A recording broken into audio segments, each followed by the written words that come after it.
Yeah, I just wanted to let you know that I might. So, okay. Mine's not on. Oh, yeah. Both.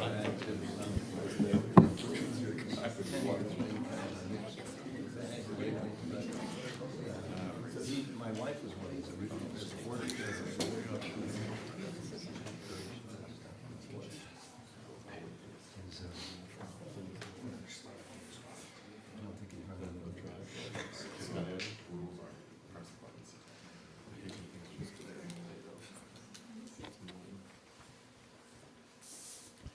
Good evening and welcome to tonight's meeting of the Lunenburg Select Board. We're going to start by having a pledge of allegiance. The flag is there. Please stand for the pledge of allegiance. I pledge allegiance to the flag of the United States of America and to the republic for which it stands, one nation, under God, indivisible, with liberty and justice for all. Can you turn up your audio a little bit? I don't think we have any room audio, but I will project a little louder. In accordance with the requirements of the open meeting law, please be advised that this meeting is being recorded and will be, after the meeting, broadcast over the Lunenburg Public Access channel, on Facebook on the Public Access Facebook page, and will be uploaded to the Lunenburg Access YouTube channel after the meeting. The agenda lists all the topics which may be discussed at the meeting and are those reasonably anticipated by the chair. Votes may be taken as a result of these discussions. Not all items listed may in fact be discussed, and other items not listed may also be brought up for discussion to the extent permitted by the open meeting law. So I'd like to start tonight's meeting by just advising of just a couple housekeeping things. So we are today located in the middle high school. The lights turn off at 9:30 p.m. this evening. And so no matter what, we will be looking to adjourn by 9:15 p.m. As such, I expect that we may or may not get to the investigation report this evening, and so I will forward that out to the board members, if not tonight in the morning, and I will ask the town manager to post the draft report onto the town website for discussion at next week's meeting. So let's go ahead and begin with public comments. Do we have any public comments from the public? And the public comment speaker is in front of us. There is a button on it, and please press the button so that way it's green. Okay, that's green. Do you want me to stand or do you want me to sit? Whatever is your pleasure. We get your audio no matter, either way. How about my face or not? This is not a camera? All right. I will sit. I'm Perry Jewell, 20 Sunset Lane in Lunenburg, of course. But I'm here tonight really, we're not representing so much, but at the request of the Board of Health from our meeting Monday night, they asked me to come. Basically, we had a surprise Monday afternoon when one of our key members felt he had to resign. And it's well justified, and we certainly don't resent that, but at the same time, it's going to leave us in a kind of a precarious situation since we already have one member running for re-election and one member who is not going to stay, and it represents on the ballot coming up here in 2 weeks an open spot. Now that open spot could be filled by write-in, which would be the quickest and easiest way for us to solve our problems of perhaps not having a quorum if one of the 3 remaining members can't be there. But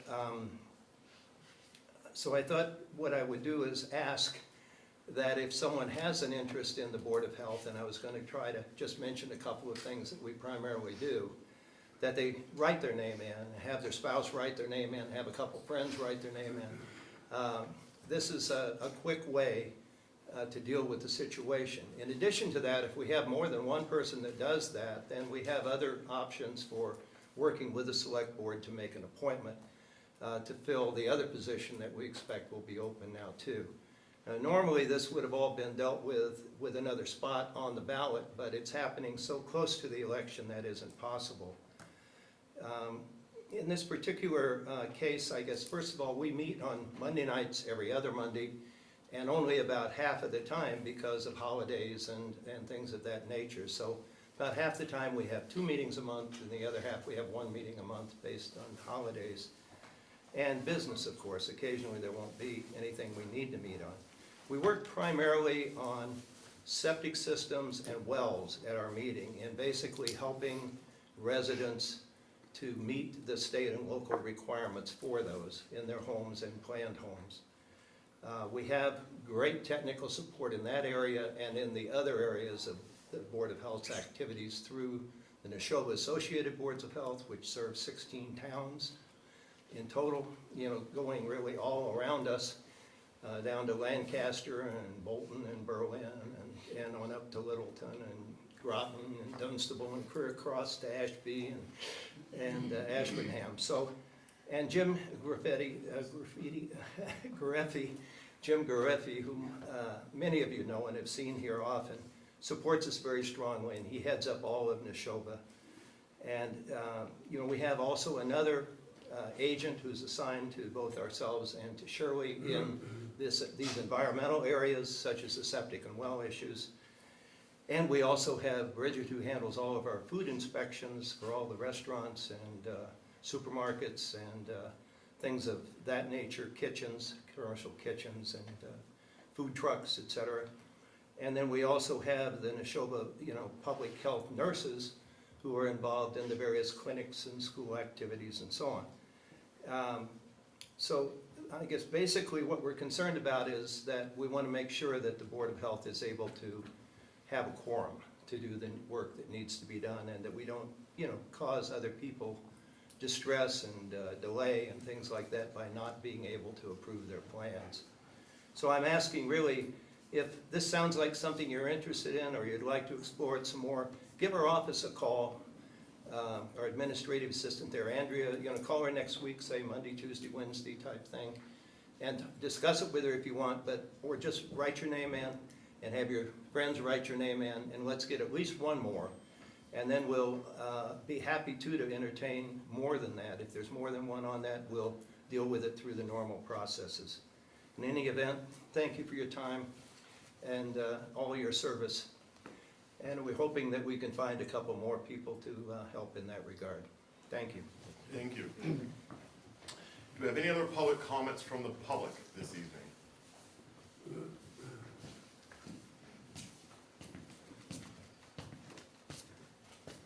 Green light's still on, correct? I can't. I don't think you're saying that's what it's supposed to do, right? Okay. I'd like to begin, my name is John Bowen, 162 Highland Street. I'd like to begin by thanking every board, committee, commission, all with the hard work that was put into Saturday's town meeting, as well as you, Ms. Lemieux, town manager. My comments tonight is proportional to the 2 holds that I made at town meeting. First, I held Article 20. For clarification, it was for a purpose to show the dire need for money our cemeteries need and how we cannot afford adequate care with the present direction. And it will cost more over time, and we will never achieve the desired or adequate result. Mr. Alonso, your statements were profound. We need more money. We cannot afford it. You made that very clear. A cemetery corporation formed pursuant to IRS 501c13 is just that solution. The second solution is to transfer it to the Conservation Commission for even more access to grants and donations. I intentionally misspoke Chapter 114, Section 23 and Section 25 during the communication of that to rebuff the Cemetery Commissioner's statements about dis and misinformation that was directed at me. The attorney, Mr. Costa, clarified reimbursement to the town is in Chapter 114, Section 15, and if you watch the commission meeting in March, you will see I mentioned Chapter 15 as that chapter. I did that to draw out that I do know what I am talking about, that I am not producing mis- or disinformation, and it was thereby confirmed. On another note, my hold on the DPW budget line item was for a purpose to highlight what the money is used for the cemeteries and will only increase year after year on the back of the taxpayer. For corrections, the only misstatements or disinformation is from your cemetery commissioner, Nancy Foss-Yasko, with her rubber stamp, David Doran. To correct the commissioner, the money in Article 20 is from the sale of lots fund, which has $87,445.61. This is not the fund. They only have access This is not the fund that they have access to only interest. The access that they only have interest to is the fund which is called the Perpetual Care Fund, Bequest Fund, which has $235,124.92 in it, which they can only borrow that interest. Why is it that the Cemetery Commission, with that kind of money, $87,000, only asks for $10,000, Mr. Alonso, if we have more money to do more care for the cemeteries? Because they don't know what they're doing. As for Ms. Fosciasco, if she could just control herself, not scream and attack me personally, which this is the same behavior I brought before this board about her behavior on November 30th, 2023, when she called the police on myself and my wife. That was my first ever meeting, only to make one comment and highlight a few issues with the commission, hoping that they would step up and address them. Did anyone see me call the police on somebody yelling at me in a meeting? Well, I can tell you this, I don't need to yell in a meeting because I have answers, because I have vision. This is the same behavior that she does to his DPW director and his staff. Watch the meetings. This is our commission at hand, and it is a disgrace. It is uncouth, and the commission has absolutely no vision. I have a vision. I've expressed that vision. My campaign also has a vision, but I'm not here as campaigning. I'm here as a member of the town, a member and citizen of the town of Lunenburg. But on my campaign website, Facebook page outlines that vision, which is my vision that I have been propagating for months. I would like to get on the select board agenda next week to outline my vision, and I would like your permission to outline that vision because I have that vision, and I can make a presentation to that, where the Cemetery Commission will not accept my request to be on their agenda. There are millions of dollars waiting for us to act. The cost to start up a cemetery corporation is $3,200, but no more than $3,800 to organize it as a 501c13. Then it's writing for funds and grants and fundraising. We could look like Newton Cemetery. We could look like Forest Hills Cemetery in Boston, Woodlawn Cemetery in Everett. They have millions of dollars for perpetual care.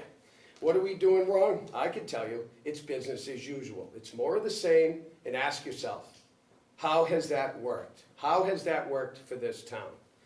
The commission asking and continuing to ask for hundreds of thousands of dollars through capital plan money, through taxation money, is not the answer. I am the answer, and I want to present it to you next week. And I'd like to thank you very much for your time. Thank you, Mr. Bowen. Do we have any other public comments this evening from the public? Hearing none, we're going to go to the board. Any board comments this evening? Aside from thanking everybody for coming to town meeting, I don't want to waste any time, that's enough. You're welcome.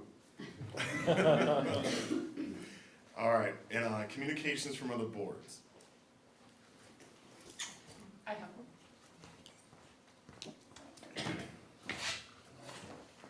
Hi, I'm Sarah Kammer. Should be a green light. Okay, Sarah Kammer. I'm on the Board of Assessors. I just wanted to give you an update from our meeting on Monday. We worked on our calendar, and we just wanted to thank our town manager for that list of different dates that she had previously compiled. We're going to use that as a base for the things that we're going to add. We also want you to know that we have 28 abatements so far. The deadline for abatements is May 16th, so today's May 8th, that's 8 days from now. So if you're looking for an abatement, please submit that by then. Our assessors have conducted 6 inspections so far, and we'll continue to schedule those when our principal assessor and our contracted assessor are both in the office. So that's moving along. And currently we are working on addressing DLS feedback goals for future years, which entails examining our neighborhood assignments and our site index assignments. And to that end, we're making a subcommittee to look at our neighborhoods and site indexes. And what we intend to do with that subcommittee is to make sure everybody on that committee is acquainted with DLS guidelines, review other towns' methods of assigning neighborhoods and site indexes, draft a list and determine if the assessments in the past 4 years support the neighborhoods that we have and the site indexes that we intend to assign. And then after that, we will send those recommendations that we make from reviewing those neighborhoods and site indexes, assign recommendations to neighborhoods, and then send that to the BOA, the lead assessor, potentially a vendor, and also our DLS representative to review and decide if they would like to accept them or not. The composition, and that's why I'm here, we've determined should be a board member, 2 members at large, an outside assessor, and an active realtor. So far, people who've heard our meeting, we do have potentially 2 members at large, but if people are still interested, they should email me. I'll give my email in a second. We have a consultant who will act as an outside assessor, and we're looking for an active realtor who has some familiarity with towns like ours or our specific town. Our plan is to complete this in about 8 weeks, and no later than the end of the summer. So those who are interested should know that it will be a fairly aggressive schedule, and it has a begin date and an end date, and not a lack of, I'm at a loss for words, a lack of definition for time served. All right, and my email is pretty easy. I'm Sarah Kammer, or Scammer at Lunenburg.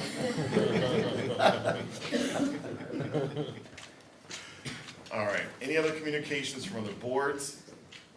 We did receive a communication related to the resignation of Camille, and I expect that that will be addressed when we bring that up at that time. So we're gonna go to our, I'm sorry for not pressing the button. We do have another communication from the sewer district, sewer commissioners related to the resignation of Camille Farrar, but I expect that to be addressed when we get to that part of the agenda.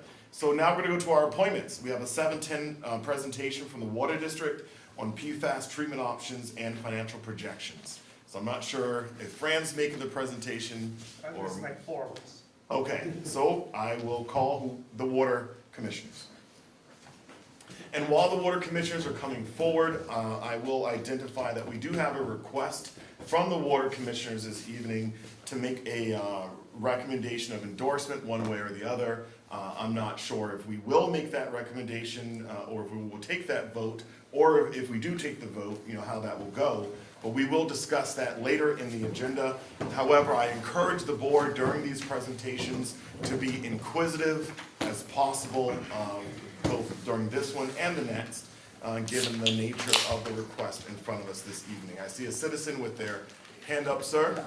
I would like to make a request that whatever is being said here, whether it be someone presenting to the board or the board speaking, that we do a better job of making it audible to those of us out here. Okay, now I think I'm probably, I don't want to be presumptuous, but I'm probably fairly typical of the age category and the associated age-related hearing loss that goes with that, and even with hearing aids.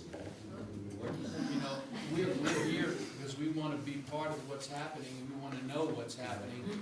We need to be able to hear it, otherwise it's ineffectual.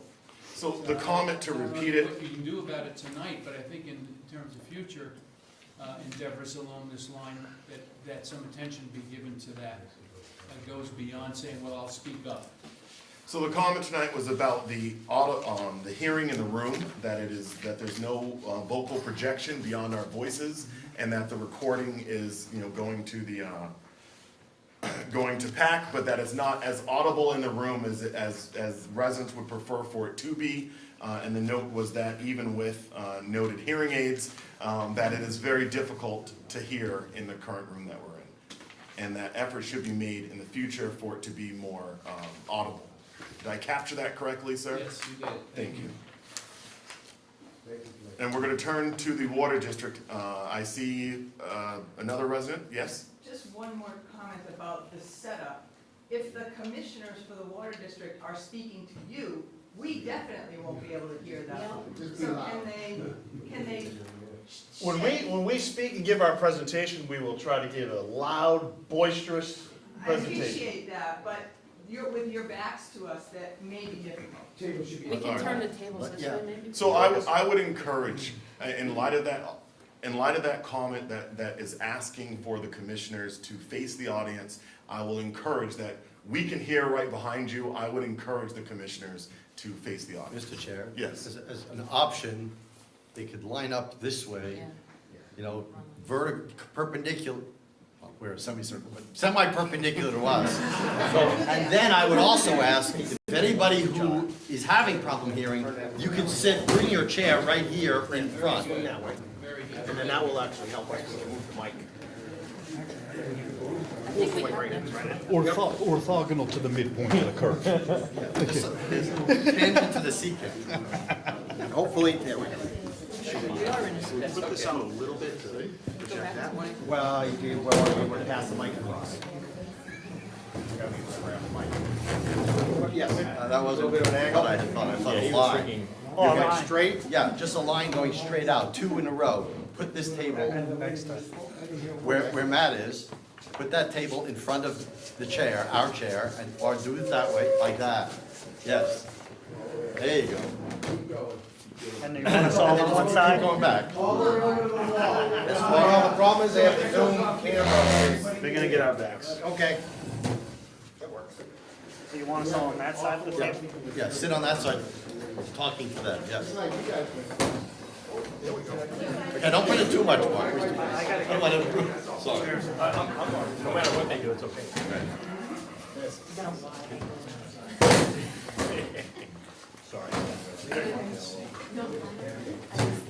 Camera that people at home and the recording.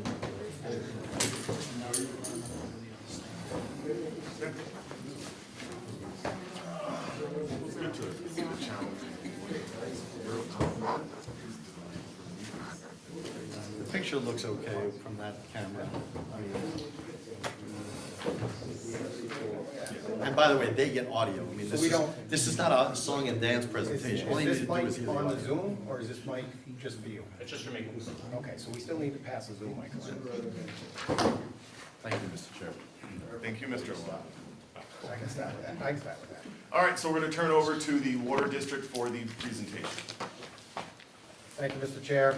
My name is Mark Hirsch. I'm the Chairman of the Board of Water Commissioners. I'm joined by Matt Woodward, another commissioner, Lou Sirocco from Ty and Bond, and Fran McNamara, the Water Superintendent. We have called this as a regular meeting for us previous, so we will have minutes regarding this. We will start off with a presentation that's going to be done by a multiple of us, and then we will open up to comments and questions at the end. Pass that to Mrs. Okay, again, my name is Lou Sirocco with Ty and Bond, helping the Water District take a look at PFAS, and we're here tonight to present some information and basically a summary of the master plan that goes along with that work. And there's some slides up there that is a copy of what I'm looking at in front of me. So what is PFAS? We've had a couple of meetings about this. It's probably going to explain quite a bit, but it's a family of chemicals, thousands long. There's now new regulations out that govern what the Water District needs to do to comply with these regulations. The new regulations set goals of 0 for a couple of these compounds, but the maximum contaminant level, so the maximum they're allowed to discharge into the distribution system is also set. Those are what the key levels that we want to focus in on are the PFOS and the PFOA. They're the top two. That's a 4 parts per trillion. So that's really what's driving a lot of what the district needs to do. The reason why these are now being regulated is they're known carcinogens. They cause a variety of health problems. They bioaccumulate, and that is the reason why these levels are so low. So it's not a one-time exposure, it's the accumulative exposure. They're called forever chemicals. They don't really break down, they just accumulate. And during this, I would like for you to, I understand that there's a lot of industry language, but we got to kind of break some of it down to be approachable to everyone. So if you can just explain some of that terminology of what, bioaccumulation is, and what exactly parts per trillion are. You use the word carcinogen, if you can just explain that. Yeah, so Bioaccumulate, it's just a term where as you ingest it, it doesn't really leave the body, it stays in the body and accumulates within the body. So this happens to all mammals, fish, so if the fish uptake it and we eat the fish, you know, it comes down the food chain. Parts per trillion, so it's a unit of measurement to represent the concentration within the water. It's very low levels. I guess one analogy I've heard is it's a 1 part per trillion is like an eye drop of water in 20 Olympic-sized swimming pools, to put it in perspective. Carcinogen. Carcinogen, sorry. A known substance that leads to cancer. And there's a multiple types of cancer that this can impact. But yeah, if there's any other terminology as I'm going through this, I'm sorry. It's so common to me. I'm sorry if I sound like I'm glossing over it. I certainly don't want to do that. So yeah, if there's something that just strikes out as is not explained, by all means. So this slide is a summary of the district supplies. So they have 3 main supplies: Lancaster Ave wells, the Hickory well, and the Keating well. And what we're displaying up here are the sampling results that we've amassed to date for these 3 different sites as it relates to the PFAS concentrations. We look at PFAS on an individual compound level, as they're now being regulated on an individual compound level. What's highlighted in red is currently above those new rules. So that's why when I was pointing out the 4 parts per trillion of PFAS and PFOA, now we can see that all 3 wells do not satisfy that criteria. There is a time frame to come into compliance with that. It's roughly 5 years from the promulgation of the rule. Currently, the Hickory Hills well, though, is over the Massachusetts level, and is one of the reasons why it is offline. So it hasn't been used.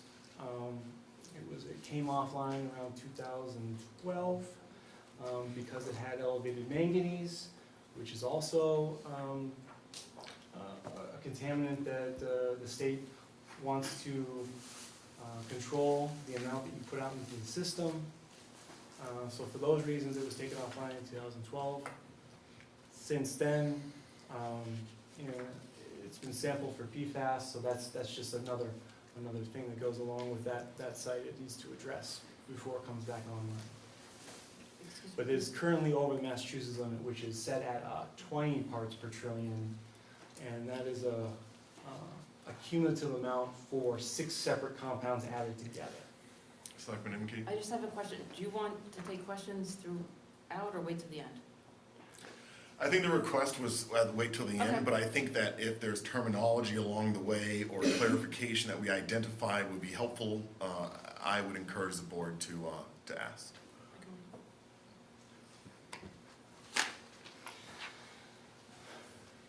So the district operates under a Water Management Act permit through the state, which basically limits the amount of water they pull out of the ground. They have to show the state the desired need for the water, and then the state issues a permit granting them permission to withdraw that from their sources. In addition to this, best practice for this, for any water system, is to be able to satisfy your maximum day demands with the largest source offline. So what this slide's showing us is with all the different wells that the district has permitted, Hickory Hills well, the second to last from the bottom, with that offline, and then with Keating, their largest well offline in that scenario, they're left with the Lancaster Ave wells to satisfy all of the district's demands. When you add in the safe yield of all these wells together, it can satisfy demands, but only for a short period of time. The 2 wells, well 1 and well 4, after a couple of days, 2 days, they need to be shut down as it will overdraw the well if it runs any longer than than a couple of days continuously. So they're currently in a position where they don't really have redundancy or backup in that event that their largest well goes offline right now.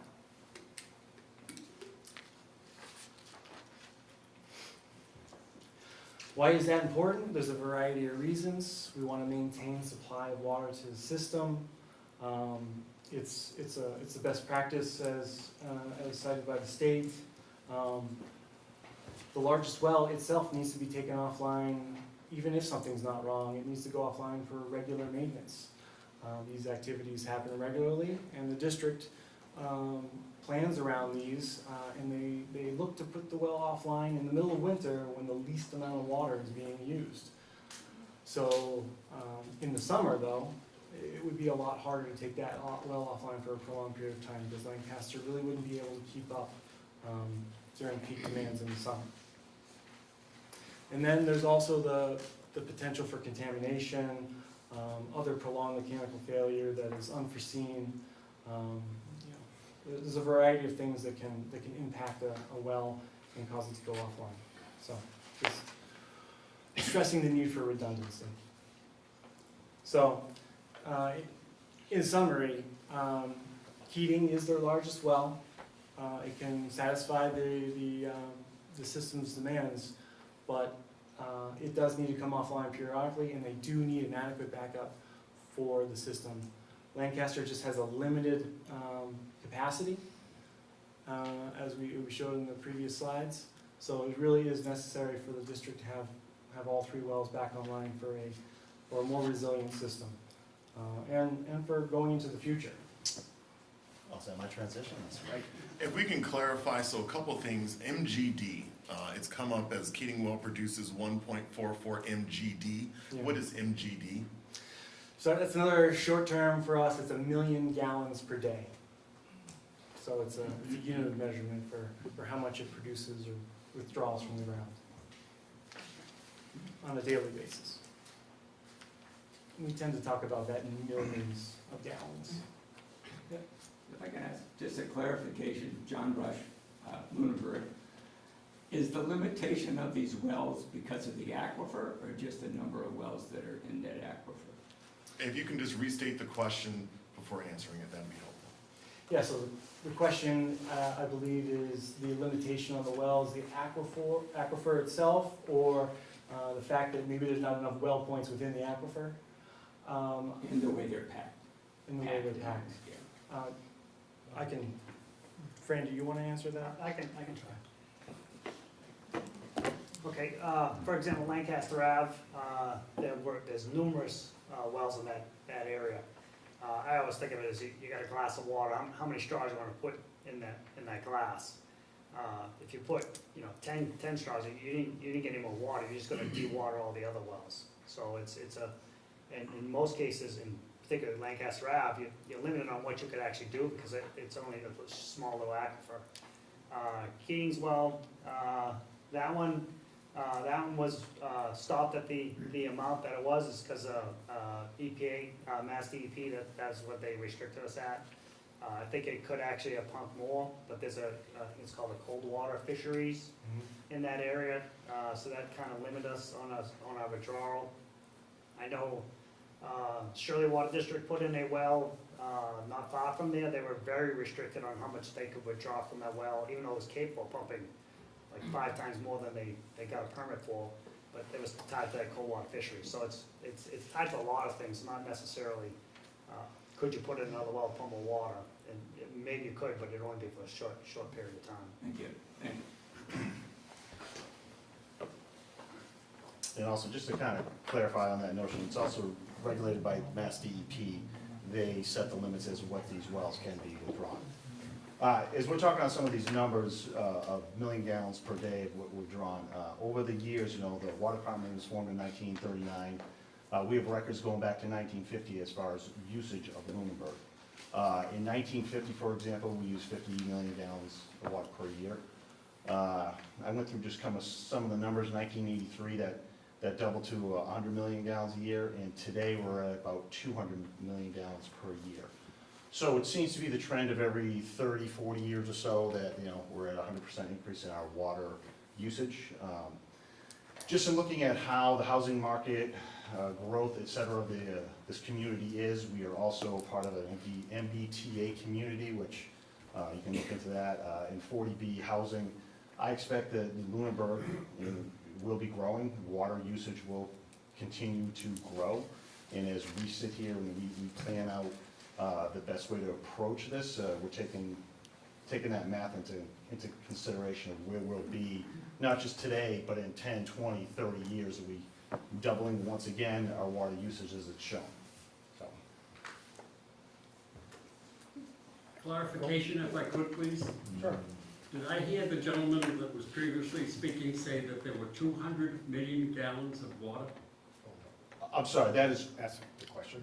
Per year, that is the use, that Lunenburg uses roughly 200 million gallons of water per year. Thank you. Yes, ma'am.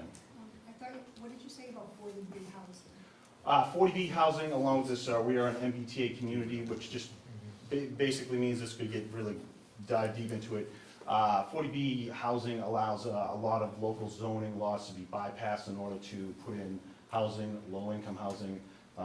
We are an MBTA community, also meaning that the MBTA rail, while we don't have a stop in Lunenburg, it goes by us, and they're pushing for housing development in these areas. So I want to speak a little bit more to the redundancy, and you could say, well, why don't we just hook up with Fitchburg or Leominster? We're really close to those systems. Currently, we could in an emergent situation, but other than that, redundancy through an intermunicipal agreement is really not sustainable. We wouldn't be able to do it long-term. We would be able to maybe do it over a short period of time with very small amounts. You have to consider that when we get to the outside edge of our system, the pipes get smaller and smaller and smaller. So in order to, if they could supply us the water, which Leominster has already said no, Fitchburg maybe, but I would say that, it would take some time to formulate that agreement if it could be made. But on top of that, the piping that we have in our system is not large enough to take on the extra load to supply the demand days that we have. Meaning that a small pipe that we could get from Fitchburg will not pump the amount of water we would need to buy from Fitchburg in order to have redundancy and have it sustainable. So then we would have to have a connection made with the community, upsizing the piping to get it to an area where we could get the total amount needed from that other community. So we're looking at pump stations, transmission mains, plus additional cost of the water on top of it. And anybody that has sewer or is involved in sewer understands that we can't control our cost of sewer because we send it to other communities. They control what people pay for sewer.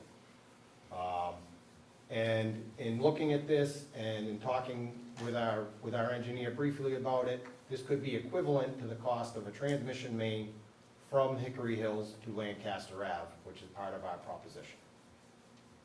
Any questions on that?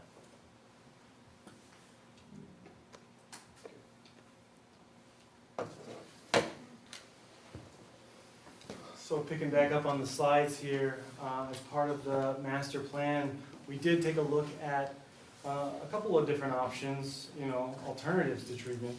One of them was to continue without treatment. At the time that we started the master plan, the federal MCL had not been finalized. Now that it is, it's really not an option. All the wells need to be treated.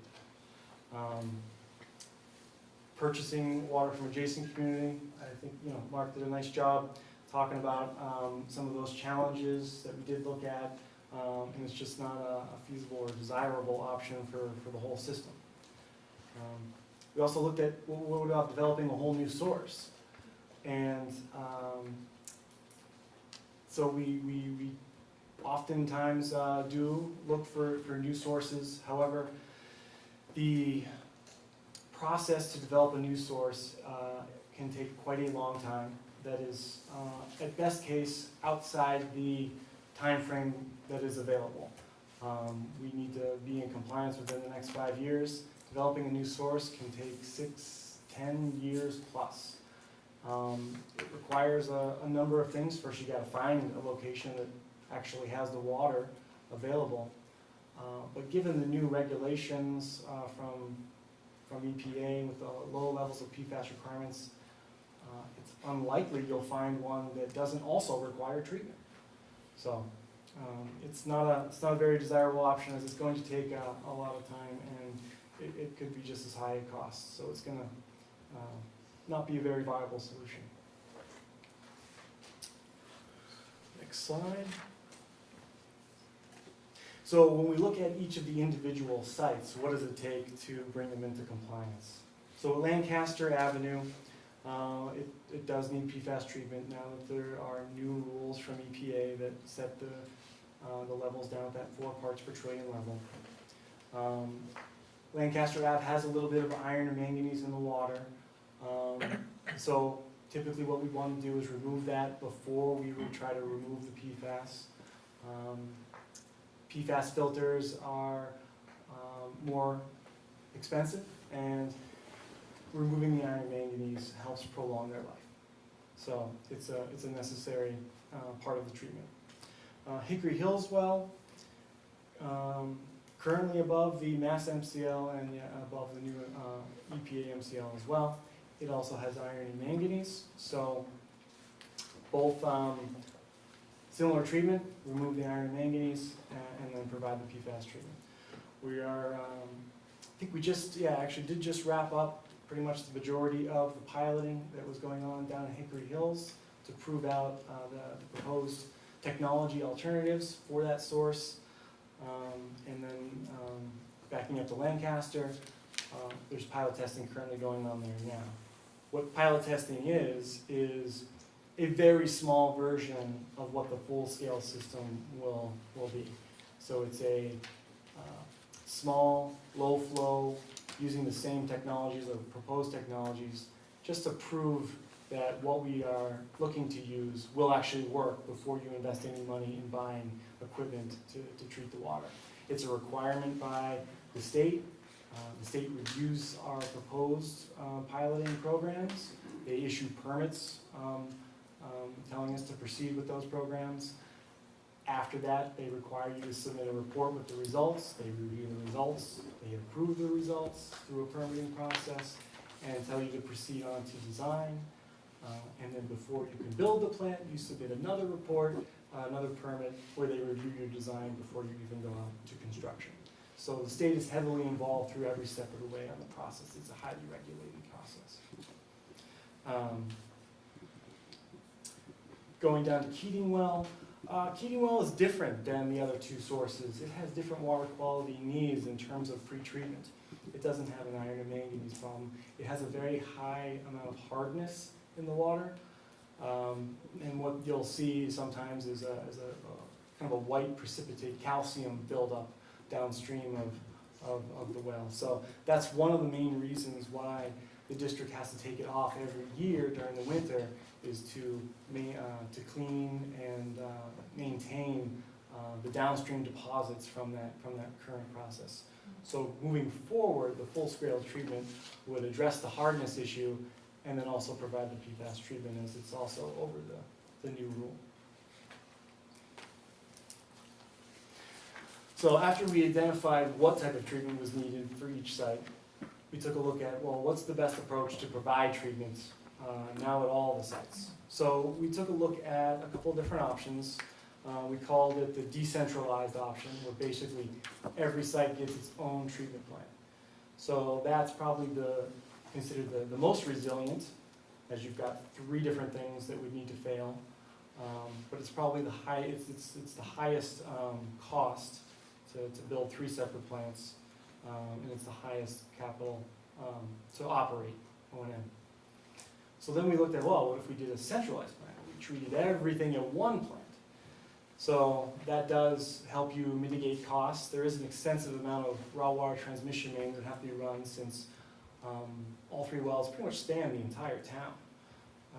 So it's probably the least resilient, as if something happens to that plant, well then, now you've lost all your water supplies. So that's not the most resilient option, although it will help you save some costs. So then we looked at a combination of the two. What if we combined and centralized 2 of the 3 wells and kept the other one decentralized? So that option would also help you save costs when compared to the fully decentralized treatment at each site. It's a lot easier to, it's less expensive to install a transmission main and maintain a pipe than it is a full building and treatment system. So that appeared to be a balancing of resiliency and cost. So that was the thought, and moving to the next slide, yeah, so that became the recommended alternative. And since the Lancaster and Hickory well, the Lancaster and Hickory wells had the similar water quality, it made the most sense to combine and centralize those because they needed the exact same treatment system. If we tried to combine Keating with any of the other 1 wells, you'd almost have to keep them separated and treat them separately and then combine them afterwards, so it didn't make a whole lot of sense. Excuse me, I have a question about the generalities of this, and that is there any data that's been accumulated that speaks to the issue of the consistency of the level of contamination? In other words, you've got numbers here that were assembled, I'm assuming, at one point in time. Is there any historical data that speaks to how consistent that may be, and what are we going to have to deal with if we build it for this much contamination, then next year it's 3 times that, or, you know? Yes, and Frank could probably elaborate on it, but If you could just repeat the question. Yes, so the question was, is there any consistency in the water quality data? Are we working from a limited data set, or do we have multiple points, and is there any understanding of how that might change over time as we move forward and plan these treatment plants? Yeah, so yes, there is multiple data points for iron and manganese at all the sites. Fran's required to keep water quality information. DEP requires that at a regular basis. The PFAS information is relatively new. We haven't been tracking it for more than a couple of years, so that's a bit more limited. But from what we've seen, there is consistency between the multiple data points that we've gotten so far. Fran, I don't know if you have any more to add to that. Can you just clarify how often the water is tested? So we have a DEP sampling plan that require certain contaminants are tested quarterly, some tested monthly. In this particular case, iron and manganese is tested quarterly. The PFAS sampling is done twice a year, and for example, like the Lancaster Ave wells, we don't test each well individually. It's a blended sample of what is exiting that area into the water system. So pretty much now it's just 2 PFAS samples twice a year. So how does that affect your projections, you know, and your plans? They've been pretty consistent, the PFAS levels. The iron and manganese, they fluctuate a lot. Actually, at this time of year, with the water tables very high, the manganese levels is much lower than typical. Usually we're right near that maximum allowance of 0.3. A lot of times we're at like 0.25. We're usually pretty close, but this time of year we're much lower. The PFAS, yeah, we've only been testing those for the last, I think it was last 4 years. And they've actually been pretty consistent. And I mean, I'm not very familiar with the future, what that's gonna bring, but from what I hear, it's in the rain, it's everywhere, so if you don't have PFAS, you're eventually gonna get it. So my assumption, I would assume it's gonna rise in time, but I don't really know that.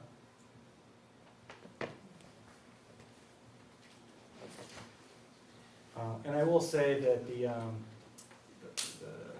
treatment equipment that we are piloting, specifically for the iron and manganese process, has a a high capacity for variability in those levels.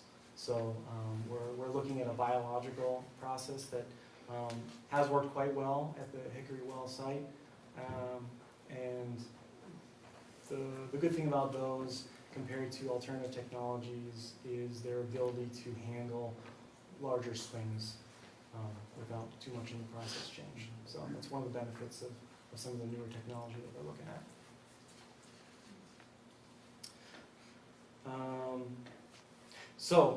That's the ultimate recommendation was for a centralized plant at Lancaster Ave that would treat both Lancaster and Hickory Hills well, because they both are using the same exact treatment system.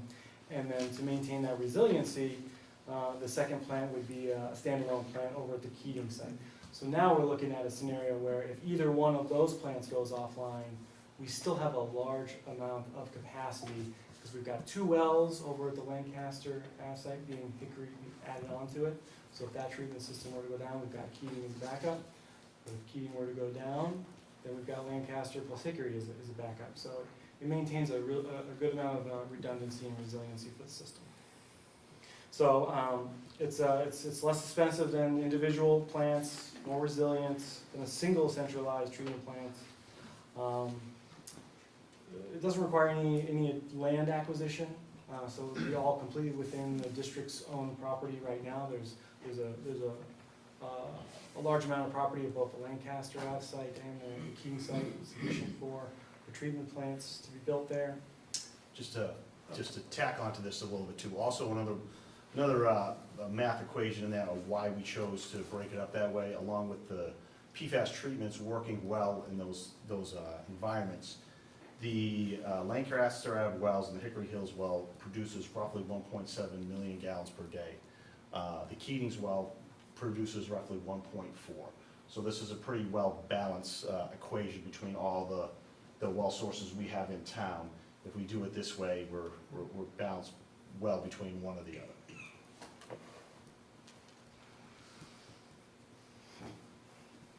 And then I know when we were looking at the fully decentralized option, we were dealing with space constraints over at the Hickory Hills site. So those would go away now that the plant is down at Lancaster Ave.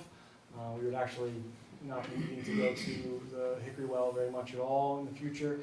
We would cease to be having to need to be doing chemical deliveries down at the Hickory Hills site. So those would no longer be, all the chemical deliveries would continue to be at Lancaster and service both wells at that one location. So really the plan would be for just to operate the Hickory Hills well, run what we call raw water, that's just water pumped straight out of the ground, we call that raw water, without any treatment, just straight into a pipe over to the Lancaster Ave site. Another question. Excuse me, something, in the math, what were the averages per day that the Lancaster and The Hickory Hills and Lancaster Ave wells combined together, Yeah. roughly 1.7 million gallons per day. Okay, The Keating's well, roughly 1.4 million gallons so per that's day. 3.1, Permanent. so that's 3.1 per Yes, sir. day. Per day, And I thought you just said we had 200 million per year. correct. So 3.1 times 300 days is 9, Okay. This is a great point. right? Absolutely. So where are the numbers coming from here? So those are permitted capacities. So that's what the well can pump at safely per their permit. However, they're limited to what they can withdraw from the Water Management Act permit. So they're only allowed to pump 0.54 million gallons per day on average for the whole year. Just because we have the water, doesn't mean we can use it. No, I understand that. That's- But it's that's, just you know. the differences in numbers and when we start to do the design and I'm sure you're gonna explain. the And you don't want design to levels operate that your you go to wells and stuff. 24/7. You want to be able to turn them off. You know, we might run it at 1.4 MGD or, 1,000 gallons per minute, but we're not going to run that for 24/7, right? You're going to want to, maybe run it at a reduced rate and not all day long. Then I guess, I don't know why you use those numbers of It's a good point, maybe I should Why you give us. rerun, because that is the maximum Millions daily a day. amount, so Okay. you're correct, sir, I could give you some different numbers to show a more, Yeah. I guess, average draw, if you'd like. Okay, thanks. So this is a figure showing the Lancaster Ave site, so those circles are the zone ones around each well, so that's a 400-foot radius, a protective radius around each well. So that limits the activities that you can do within those circles. So we want to know where those are, because it's important for us to be able to cite certain things for the treatment plant, say like a septic system for the bathroom for the treatment plant. We want that outside the zone one, for instance. There's certain things you just can't put in there. Anything associated with the treatment aside from groundwater discharges can be put into zone one, but everything else is pretty highly restricted and limited to what you can do in there. So we wanted to understand where those were and where the wetlands were delineated on each site, and so that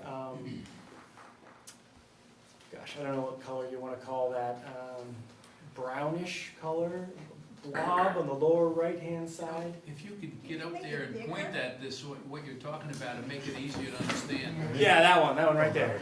That's the one. Kind of looks like clay. Kind of orangey.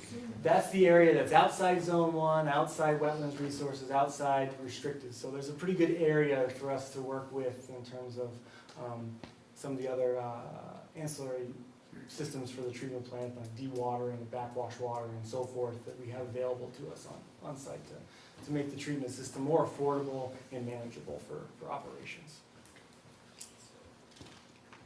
Next. So I just slide. want to offer as a comment here. So we did have this presentation initially scheduled for 30 minutes, and we're about 45 into it. So I do want to, so that way we have room for the next presentation we have, I do want to encourage those in attendance to limit the comments to clarifying questions on the slides, and generally reserve questions for the end of the presentation. Got it. So this is the figure for the raw water transmission main route. It's just showing the shortest distance through town, through existing roadways, to get from the Hickory Well down to the Lancaster Ave well. It's about a 3.8 mile transmission main. Keating Well, similarly, this is a site we were looking at what's available to us over on this site. There is area outside the zone one, and there's just a single well that has a single 400-foot radius that we're contending with over there. So also has adequate space, it appears, to build a treatment system that we would need there. These are the costs that we're projecting for the project. A bunch of these are ongoing and previously funded in terms of all the piloting and planning. But the treatment plant for Lancaster and Hickory, plus the Keating Well plant as well, are on there as capital improvement items. And then I think we're on to your side.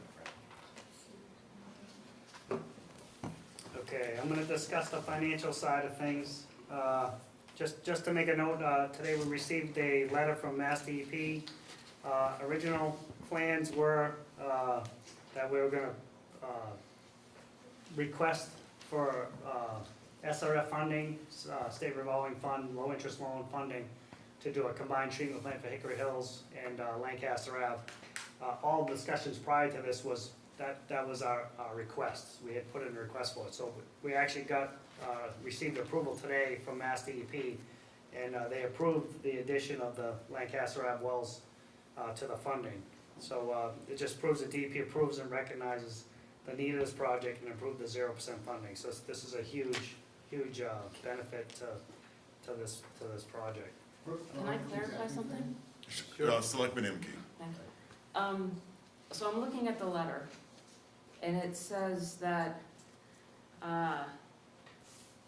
so Mass DEP has reviewed it, and it is eligible for SRF program financing.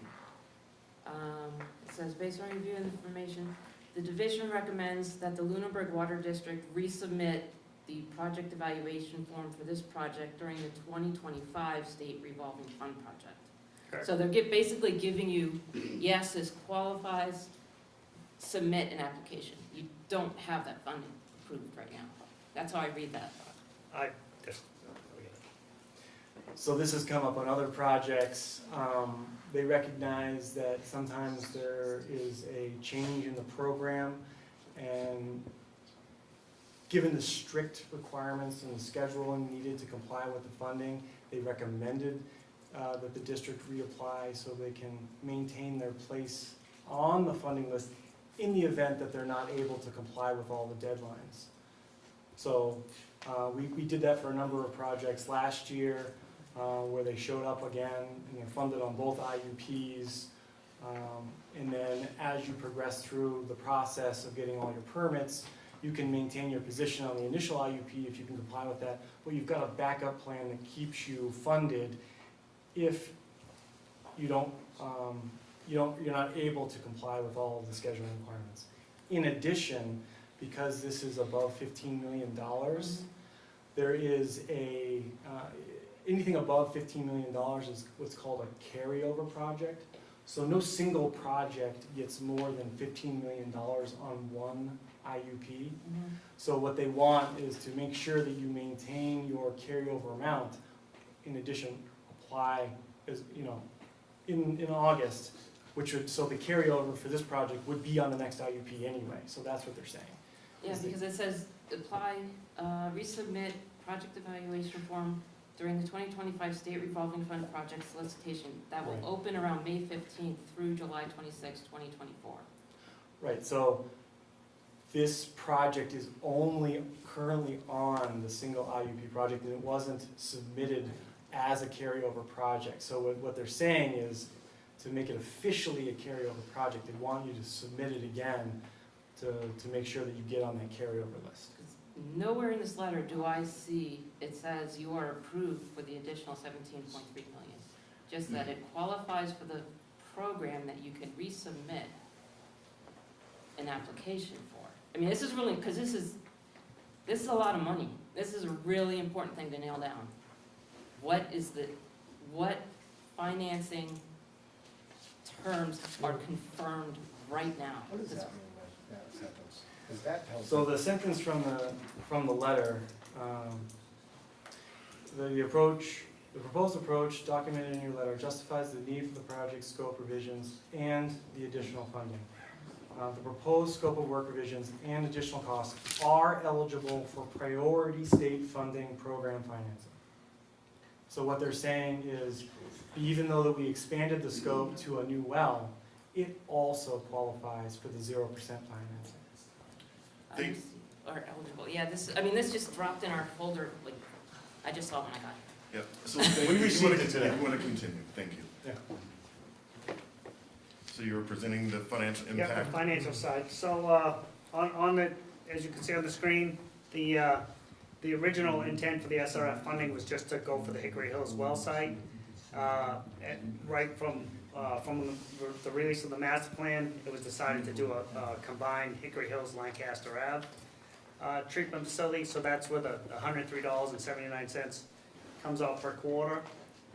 That number is just based on the total amount of money it would cost per year divided by the customers, and that came out to the $103.79. That's based on 3.3% principal forgiveness. That we're guaranteed that. From what we hear from other towns, they get 20 to 25 cents. Well, I don't know what that real number is, right? So I won't put it on there and project to it. But that 103 shows a 3.3% principal forgiveness. Also, today, I just ran new rates just to give some kind of ideas for what it would affect for the water rates. Just based on the Lancaster and Hickory Hills line on for the article that we're voting on. So if that passes, this is what you'll see for pretty accurate change in your water rates.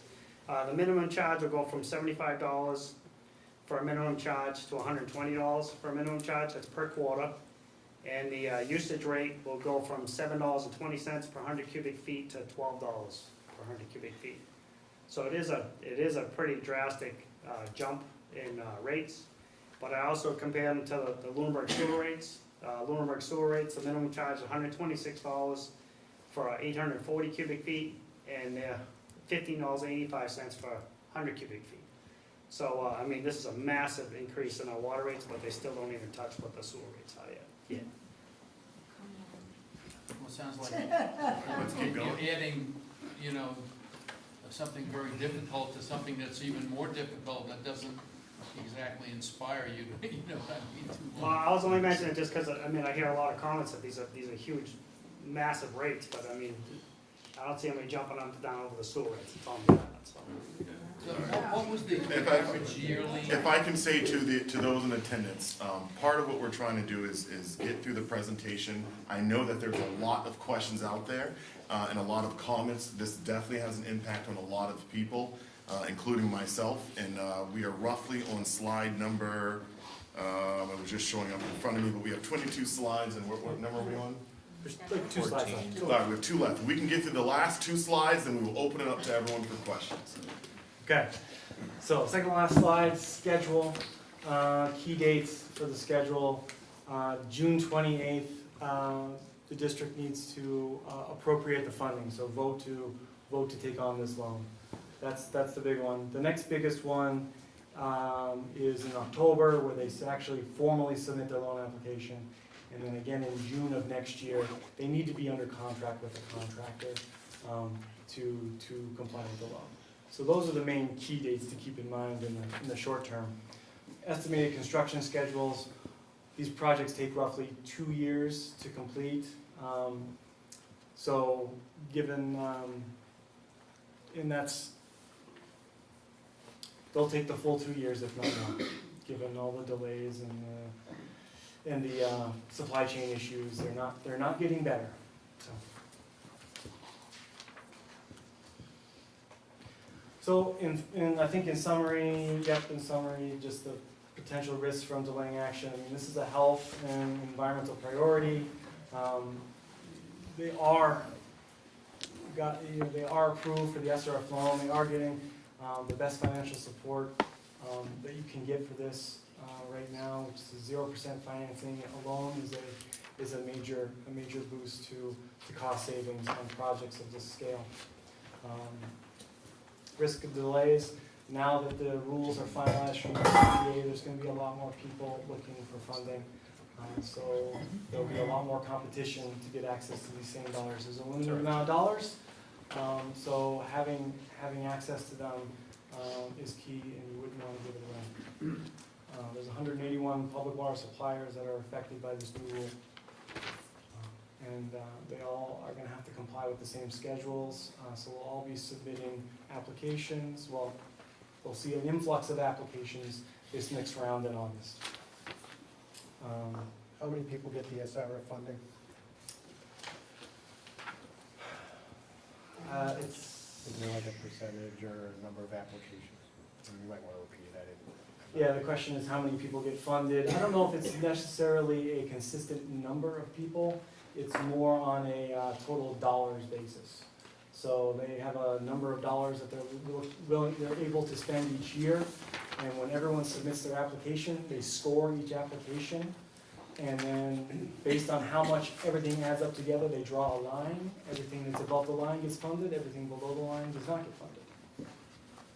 So we have had projects that don't get funded. Yes. So, Mr. Passios, before we go to questions, I want to make sure they're wrapped up, and then we're going to have Selectman Nizzola walk around with the mic, so that way every question that everyone has can be asked and answered.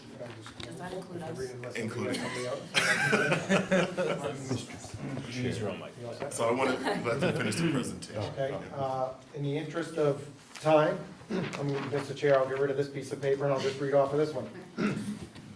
So, we're approved for the funding because of the need. DEP and the state likes our plan, agrees that we need to do it, and that's why we got the funding. The need has been determined. This is a mandate. We are gonna have to do this at some point. We are going to have to treat our supplies. Our plan is approved by DEP. It's a long-term sustainable plan designed to integrate the financial burden a little over time. Your bill's not going up tomorrow, it's gonna go up a little bit at a time. And I won't do any of the comparisons, because I know Mr. Alonso doesn't wanna hear about a cup of coffee, but it's not in here, but I'll share it with you later. And yet it All- still comes up. So our plan was designed by professional engineers and approved by DEP. The DEP is the state's regulating authority. So anything else other than that is an interpretation of information, as far as I'm concerned. We all have to share an understanding that our time here is finite. And with this knowledge comes a profound responsibility that it is up to us that we leave the environment better than we found it. We cannot afford to pass the burden on to future generations, forcing them to grapple with repercussions of our choices on their health and finances. Instead, let's strive to be conscientious stewards of our community, working diligently to create a legacy of care, sustainability, and renewal that will empower those that come after us. Empower those that come after us. I'm thinking of my kids. I want them to be able to grow up in this town. I think that this is a very good financial plan. It is a lot of money, and it is sustainable. Thank you very much for your time. All right, thank you. And so what we're gonna do is we're gonna first turn to the select board for any questions from the select board, and then we will open to everyone in attendance with a remaining question. Selectman Emke. All right, I have questions about cost and numbers, but before I get into that, I wanted to ask about the test results. The slide you have of the table of the different PFAS test results, they're from 2021 to 2022.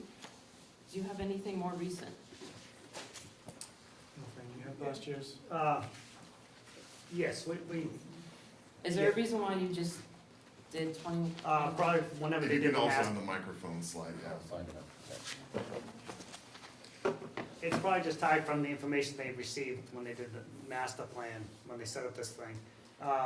Like I said earlier, the individual wells are not tested every sampling period, so you wouldn't get accurate information from that. Anyway, that sample was showing Lancaster Ave, the ranges that were found there. And now we just do one sample that represents them all. But we do. These I are the could blended update. numbers for Lancaster Ave in the table. correct? They're what? They're the numbers for the blended Lancaster Ave. I thought it was, all the numbers for all the wells, how are they ranged? Correct. Yeah, so Oh, it's the really? range of the one, Because yeah. it looks very much like the blended results in the EA portal. Do you have more recent data on the Lancaster Ave? I've seen up to October of 2023 for PFAS in the EEA portal. That could be the last one. I'm not sure if we've done the 24s yet. Okay, does They all do your, it twice a year. your test results go into that? Yes. The reason I'm asking is Lancaster Ave wells don't violate the EPA MCL. Yeah, the blended does. It doesn't. It does. I have a letter from the DEP saying it does not. I sent them the numbers from the EEA portal. It does not. When you do a running annual average, if the test result is below the MCL of 4, that number is 0. That's used in the running annual average. I can read it directly from Margaret Finn at DEP. The data set below is quarterly data that starts with the October 15, 21 result. There is no violation as the two RAA, which is running annual average calculations, after the July 22 and October 22 are both below 4.0, and none of the earlier data would cause an MCL violation based on fewer than 4 quarters. All right, so yeah, I don't think we've ever tested each well individually for Not 4 each well quarters. individually, I gave her the blended results. Okay, well, I'm looking at lab result. One value above the MCL does not trigger non-compliance. They use a running annual average, which also has, Margaret Finn says. All right, I so- can forward you this. You can forward it, I can dig on my own information and forward it back. Well number 5 had a the PFAS 6 sample of 14.4. The PFOA, PFAS PFOA 6, was the 5.3. PFAS 6 is 20 MCL. They don't use it anymore. I know, The new one, I know, but they're PFOA not- is 5.3. The new maximum is 4. That exceeds it by 1.3. And DEP recommends any well that exceeds 2 parts per trillion get treatment. I'm telling you how the EPA is now calculating whether you are non-compliant. Okay? We can take this offline and I can go through what I have from EPA and DEP. I'm using the Lancaster blended results in the EEA portal.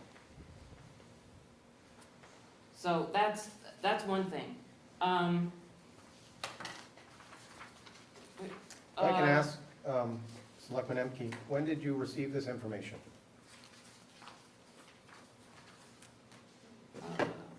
May 2nd.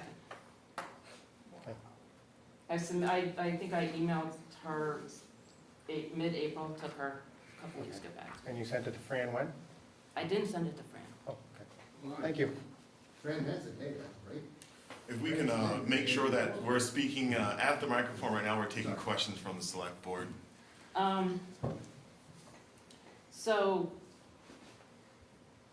When you say, treatment of a new source will be required, I caution to say will, like it may be, because again, I know these aren't public water supplies, but I can see data for Cherry Hill and Stillman wells are non-detectable for PFAS, and residents I know who have private wells have tested, and they've come up clean for PFAS. So, I think, I don't want to overstate anything. I think it's, it's a flip of a coin. Would a new source need treatment or not?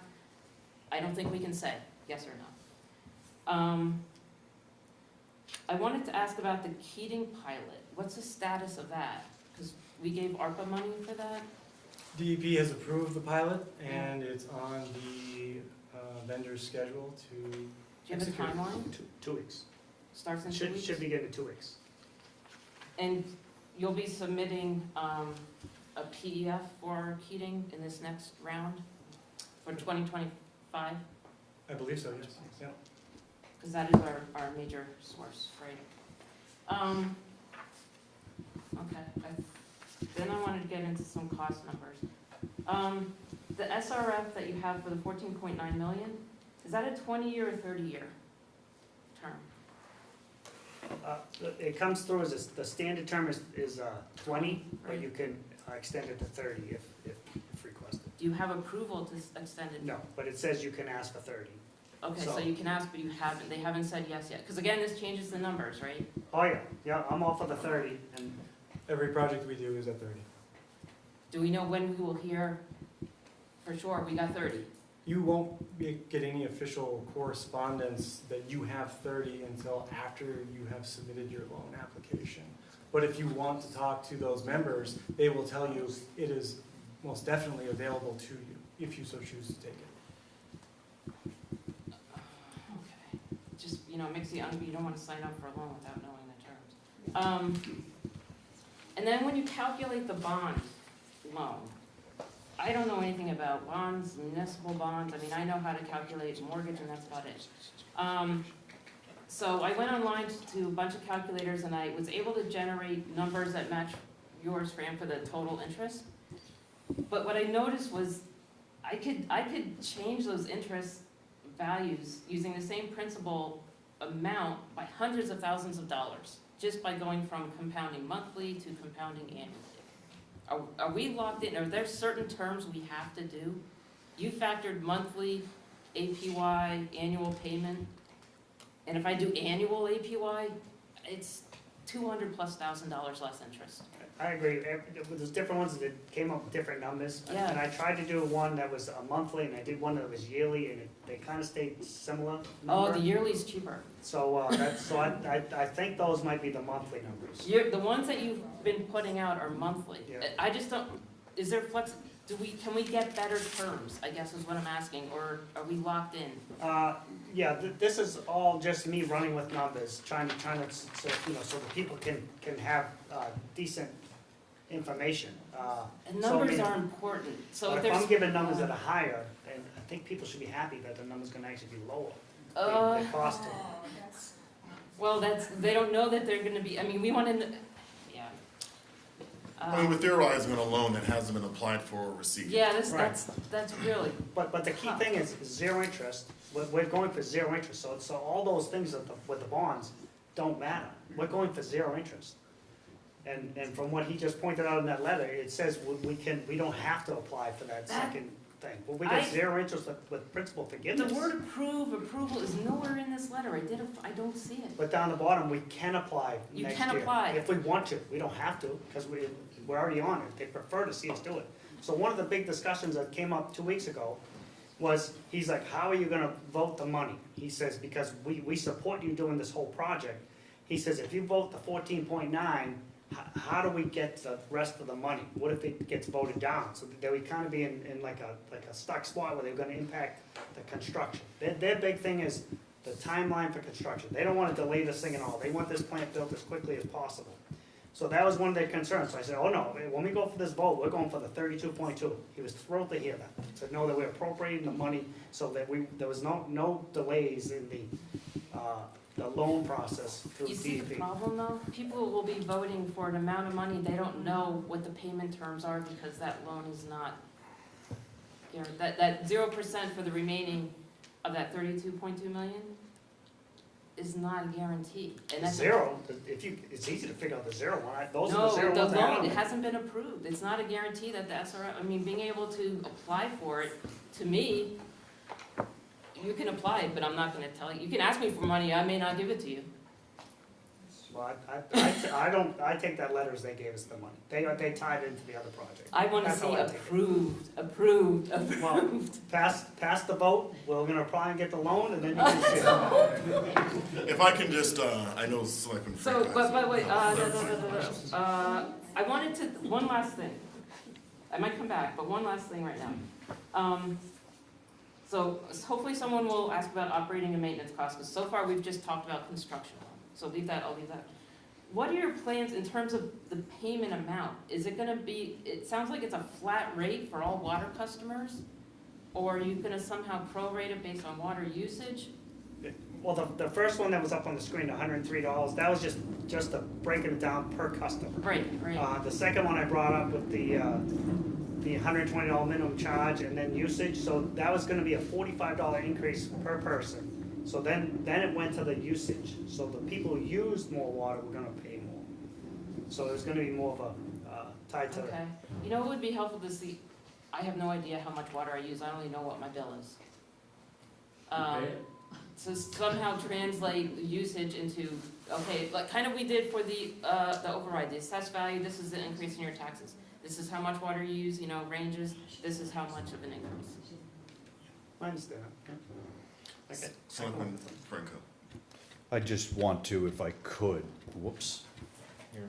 Aha, here we go. How about, is that working? Okay. I just wanted to suggest, I know we want to hear from all the board members, but I also want to make sure that there is enough of a window for the citizens group to be heard. They came here, they prepared a presentation, they need stage time. And I want to make sure they have a good carve out for that. So I don't know how procedurally we want to do this, but do we want to do just questions from the board up to a certain point and then hold off on the questions from the public till both groups have presented? Your call on that, but I just want to make sure this carve out, maybe get them on by like 8:30. Yeah, let's see if we can give ourselves 10 more minutes here or so for questions. Mr. Alonso? Well, that would be 6 minutes, but okay. Yeah. Of course, I have lots of questions. So I'll keep them brief. So the first question is, on the issue of redundancy, what would the Water District Commissioners and the Superintendent, how would you rate the criticalness of that issue? Is 1 being not at all and 10 being urgent? I think that's based on what DEP, what would DEP think? I wrote it'd be quite high, and the reasons being that, sorry, I would view them high, and the reasons being is, there's many things that can happen to a water system outside of our control. Pumps break, electrical components go. tractor trailer carrying gasoline could hit the low bridge of Keating's and wipe out that well forever, as far as we're concerned. I know that's a real, like, dire,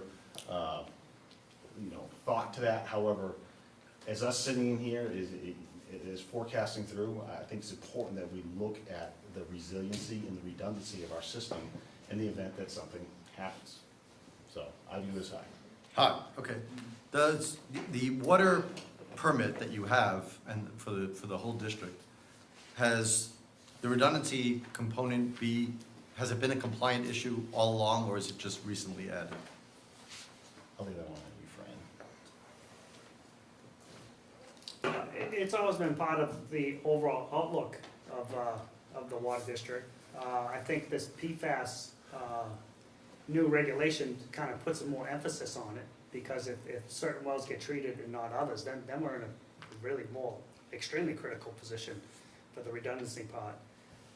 But the redundancy, depending who looks at it, I don't think we meet the redundancy as it stands now. So it was, take your largest well offline, can you meet full maximum demand? We can't. The Lancaster wells can't meet maximum demand, which we've had a maximum of 1.4 million. Then they go into looking at other redundancy things, 2 days of storage in the water tanks. And I did a full calculation of our storage. In summer months, we have like 0.6 days. So we go pretty much a little more than half a day running off our tanks. And I think it was just under 2 days during the winter period. So I think you're gonna have different from that, but that is true actual numbers. I have a whole printout if you wanna see it. But those are actual true numbers. So I feel the redundancy is not met from what we have. But it's been a Mass DEP component. Yes. Okay, I and can- does Mass DEP do regular inspections? And do they have a checklist that they go through compliance? When DEP comes out, they come out like every 2 to 3 years. Okay. They call it sanitary survey. The person comes out, they're usually here for 4 or 5 hours. The focus mostly is on the chemical treatment and the safeguards. So if the pH goes high, will the chemical pump shut off? Will the pump shut off? So we run a full routine of how the operation of the chemical treatment plants work.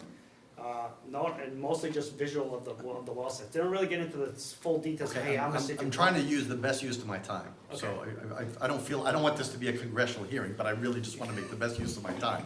My question was, is it part of the checklist from Mass DEP in their report? Redundancy. They don't talk about it.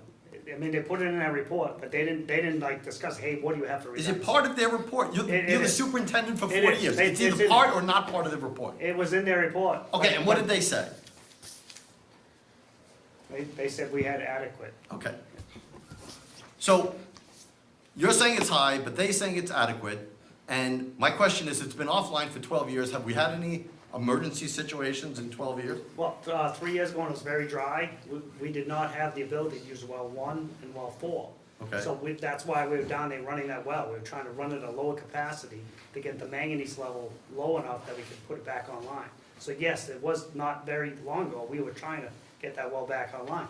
It was probably 6 years ago, we put it to the annual meeting vote to do a pilot test on it, to get it back online. That was voted down. So we have tried for many years to get this well back online. So this isn't like a new thing. Well, again, I've been here for 24 years, and, well, more than 24 years, 26 years. And if that vote happened, and I don't know that it did or didn't happen, I'll take your word that it happened. Certainly didn't have the level of public interest. The water district didn't come to the board and say, it's so important, we need your input on this. So I just question the redundancy. I'll leave that after the redundancy part, because I think also, as Ms. Emke said, I think we have the operation and maintenance costs, which is not even touched on, that could be anywhere. I mean, we're talking about hundreds of thousands of dollars per water treatment plant. That's not even taken into account that it'll be annually. So, thank you, Mr. Chair. I do have a letter from May 2nd from Mass DEP that references redundancy. And it says, while the water district has been able to meet current water demand for its customers without the use of Hickory Hills well for several years, Mass DEP acknowledges that maintaining and treating this well will provide some additional operational flexibility, redundancy, and resiliency for its public water system to ensure reliable delivery of safe drinking water to its customers. So DEP supports reactivation. No, they just said it would give you added resiliency. It didn't say it would make you meet the resiliency component. It says it would give you added. Obviously, adding a well would give you added resiliency. I'm not even a water expert, and I can tell you that. So, I mean, that doesn't prove my point. My point was that even DEP says that we meet it. Now, you could say, well, as I heard you say at the Thursday meeting, well, that's just a guy who just walks around, which is what you would. Okay, but it's still a DEP report, so you can't have it both ways. You can't say DEP says this, and it's with the ultimate authority, but DEP says this, it's like, wow, I just missed that. I mean, it seems kind of counterintuitive.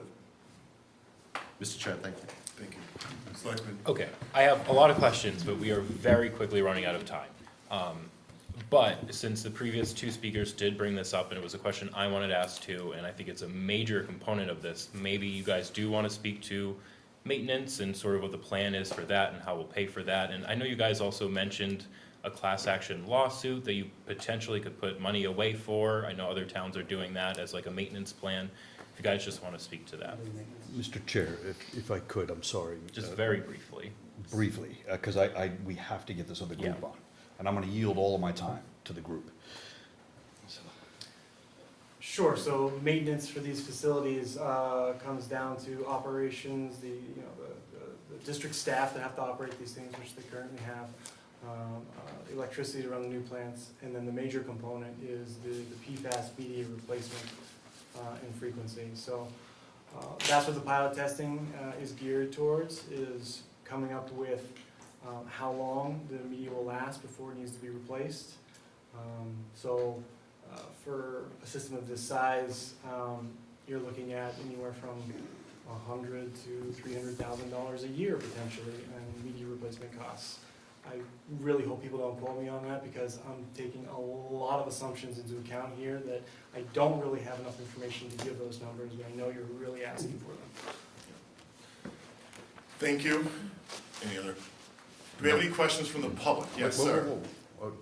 We are going to go right to the presentation from, we have a question from the gentleman back here. I just want to give him the opportunity to ask the question. Sir, do you have the? Would it be a microphone or? You're loud enough. Is it sort of a comment and a question? Thank you. Bill Emke, 445 Towns of Harbor Road, Lunenburg. I only had, I had one question, then I had a second question when Mr. Birch. Yep. When you said this is something that we have to do, can you tell me what it is that we have to do? The EPA is mandating that we treat any levels of PFAS below 4 parts per trillion. Their goal is zero. Above, I'm sorry, above. So They want a detect of zero. And how is that related to activating another well? For example, our drinking water comes from Keating and from Lancaster. We must treat that water to get our PFAS levels down. But the vote that's coming up on the 16th is going to be for the $32.2 million to put a plant, activate a well, put in 4 miles of pipe, and put a plant in Lancaster. That is not, I just want to, this is a clarification, that's not what we must do. They're not, and you know what, you're probably 100% right, that's not what we must do. Okay. But to me, no, I need to finish answering my question, please, sir. I feel it is the fiscally responsible thing to do for our future generations. And yeah, just because we have the money doesn't mean we have to spend it. But historically, and Mr. Alonso can probably speak to this, we've had packages before in town, good packages proposed, and we passed over those. And we did the projects anyway, at a significant higher cost to the residents. So to be fiscally responsible for our future generations and try to get this to a level where our kids have safe drinking water and a sustainable supply for their future and keep it affordable, that's why this plan I support. Okay, the clarification I wanted was what we must do. We must provide clean drinking water, and that means we have to take PFAS out of our current drinking water. The proposal on the table for the vote is not that. That was the point I wanted to clarify. Excuse me. The second question I had, Lou, when you were describing this letter about the about to be approved, an allowance. My eyes glazed over, I didn't know, so I wanted to see if I can simplify it to one question. The vote on the 16th, when people vote on that, will that $32 million be approved for SRF funding or not? Yes, that is my understanding, it is. So it is approved? Yes, that is my understanding, yes. What is my understanding? Yeah, what is that? It either is approved or not approved. Historically speaking? The letter indicates that the full amount of the project as proposed and expanded is eligible for SRF funding. So when they vote, you will not know whether that money has been approved for zero and or SRF funding. You can apply, that's what I was getting, you can apply for it, you're allowed to apply for it. You're not allowed to apply for it until after you vote the money. So, It's on an intended use plan, It's correct? not an intended use plan. And have you ever seen anybody that got on an intended use plan and gone through the approval process, not got the funding? No. As long as you comply with their deadlines, you are funded. I want to be able to provide an opportunity for the citizens group. Mr. Passios, you had a question or comment as well. Mr. Passios says no. Thank you. Mr. Fortune. And then we're going to turn over to the presentation from the Lunenburg citizens. Right, thank you. Sorry, I have two questions. The commissioners, John Fortune, 50 Hemlock Drive. The commissioners, I've heard all of you, I think at this point in time, talk about this tractor-trailer truck that's gonna drive and wipe out the Keating's well. What is our plan today? Do we have an emergency action plan for that if it happens today? What is our plan? We technically, you know, I mean, we have not much, I mean, we could borrow some, water from We have an Leominster. Go ahead, sir. Okay, I mean, you already have your it's already there, so I just mean, let it out, John, we know. You keep telling us that we absolutely need this new plan, but we must have a plan today, right? It could happen today, it could happen tomorrow, it could happen the next day. If we don't have a plan already, why are we waiting? What are we waiting for? Are we gonna wait for this? Trying to do it. So We need. we're planning. So if I can interject, for a moment, I think this question is a little bit outside of what we're here to discuss tonight, which is PFAS. It's more about something that can be probably asked at the water district meeting. Are there any questions related to PFAS, Mr. I have Fortune? one more. Can you tell us, within reason, how much this will cost the town? All the town's buildings, all the water use in the town, you must have some understanding, or I'm sure you have an understanding or some idea of how much water the town uses. How much is this going to cost the town? Similar to the sewer bills. It's less than the sewer bills. So the town, most of the town buildings have sewer, so I don't know, I didn't bring them. Does anyone have an answer to that question directly? If not, the answer is we don't have an All right, answer. I can summarize this for you real quick though, okay? So as far as I understand, there's a lot of discussion about how we're approaching this PFAS solution. And I assure you, we need a solution for it, okay? What we have proposed here is we believe the best financially responsible and resilient way to push this forward. Okay, I'm a military guy for many of years. I've sat through many committees and I've looked at a lot of numbers. This, to me, is the most resilient and responsible way to do it. You as the general public will definitely vote on this, and I hope everybody does and put a lot of thought into it. But I need to be very clear about this. This ship is leaving the port, okay? And the PFAS remediation, this is a remediation ship. We can board this now, or we can swim by it later and try to jump on. But at the end of the day, we will need to remediate PFAS from these wells.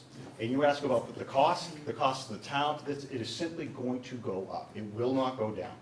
That's our proposal here. I thank you for listening to it. I understand your questions, but that's how I feel. So I'm gonna call, I think Joan Pease, you're with the Lunenburg citizens, correct? Are you planning on making the presentation of? We are, we have a slideshow with the town Yeah. manager has. Mr. Chair, just one statement from the Water District. We've had multiple meetings, we've had multiple offers to meet with anybody that has an interest in this. This private interest group has never once came to our meeting, offered up any kind of a presentation or anything. We are gonna be seeing this for the first time, as you are. So obviously, tonight is probably not gonna be the night, but to understand that this presentation we have not seen, heard, or had any communication on.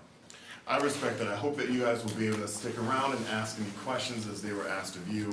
We're gonna pause while the group gets set up. Thank you for your time. I want to thank the Lunenburg Water District, Fran, I want to thank the gentleman from Ty and Bond, and their consultant as well for being with us here this evening.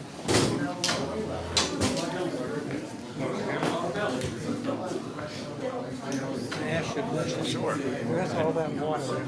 That's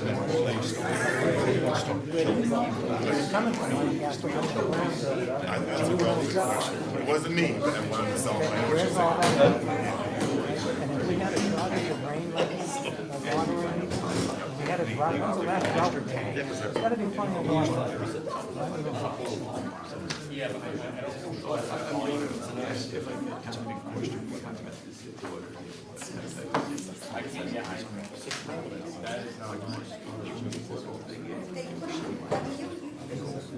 Absolutely, yes, yes,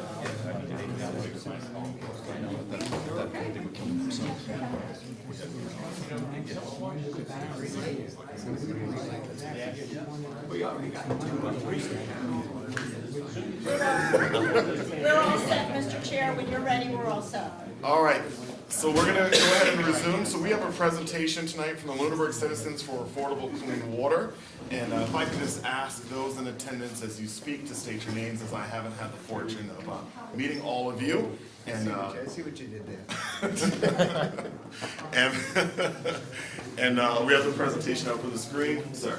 Thank you, sir. My name is Andrew Starvasky. I'm surrounded. And if I can just ask those in attendance to give the respect to the gentleman giving the presentation.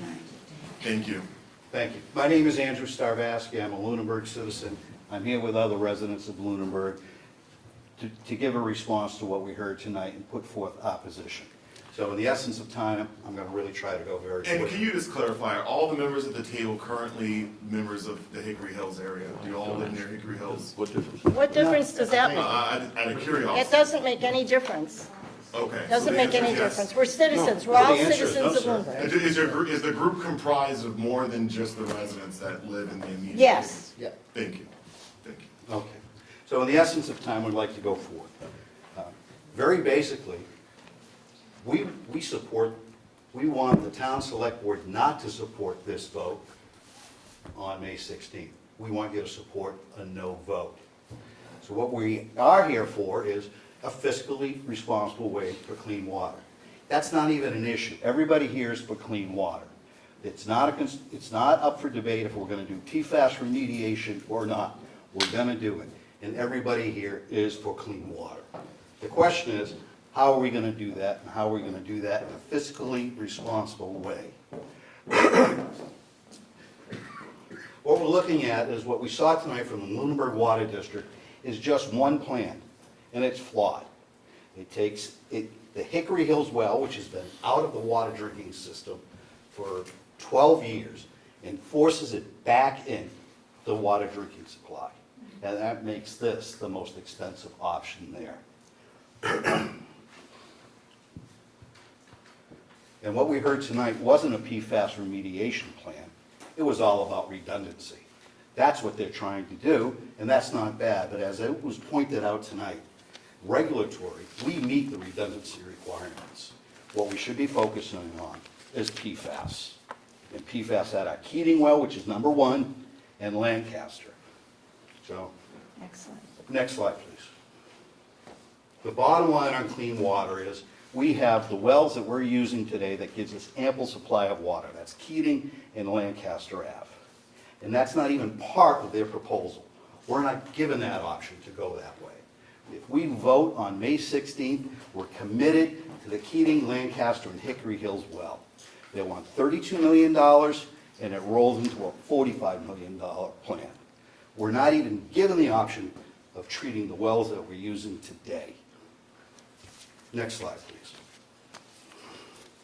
We talked a lot about redundancy tonight. And the plan here is we're pointing out there is redundancy in the system.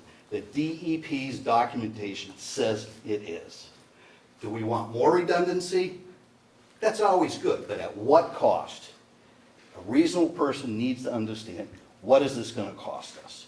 We're looking at $45 million with this plan, and we can put together a plan to treat Keating and Lancaster for half that. We were all there last Saturday when we're looking at town budgets.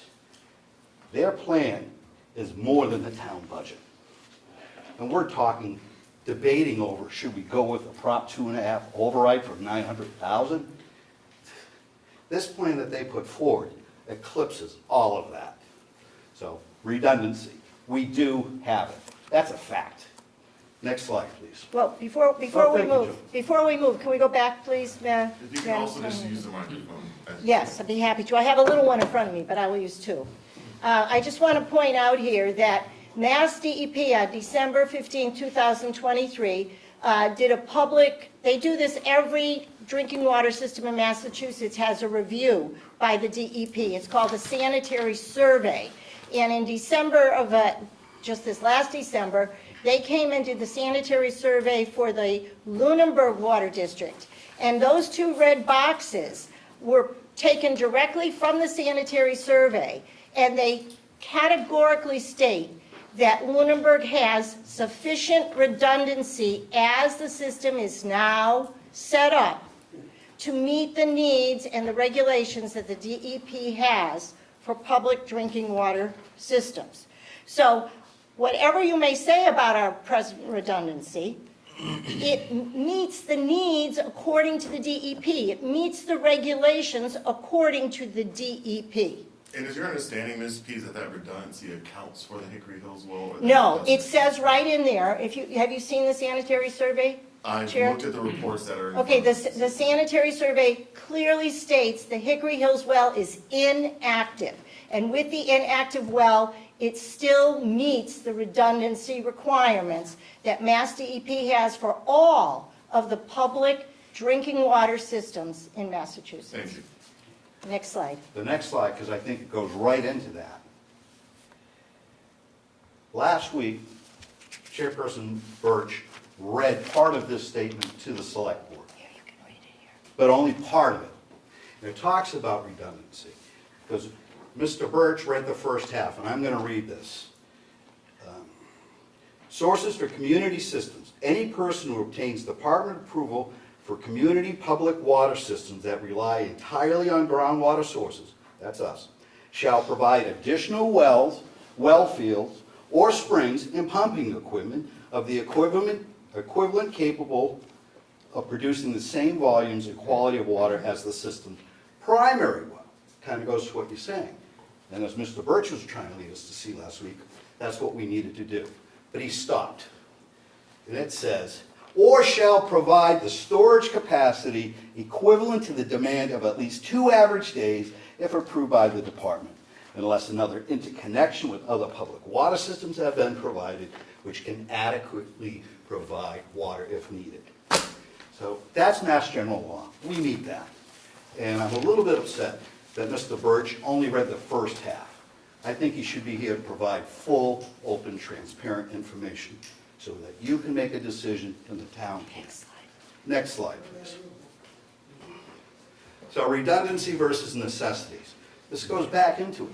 This redundancy, wish list versus what is actually needed. Lunenburg Water Department presently needs all the DEP redundancy. We keep hitting home on that. That's regulatory, not required. We're meeting regulatory systems. Their proposal produces redundancy above and beyond what is required by the Mass DEP drinking waters at an extremely high price.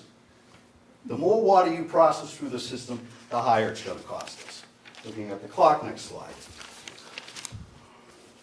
So, we need complete, accurate information. We have not been getting it over the last year and a half through the water district.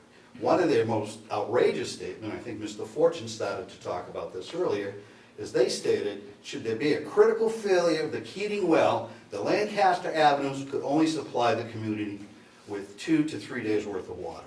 John, can you help me out here? That's not true. That's misleading. That's correct.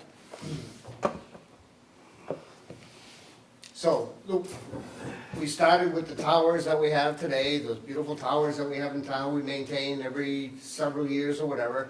But those hold a lot of water. right? And so that's the partial system.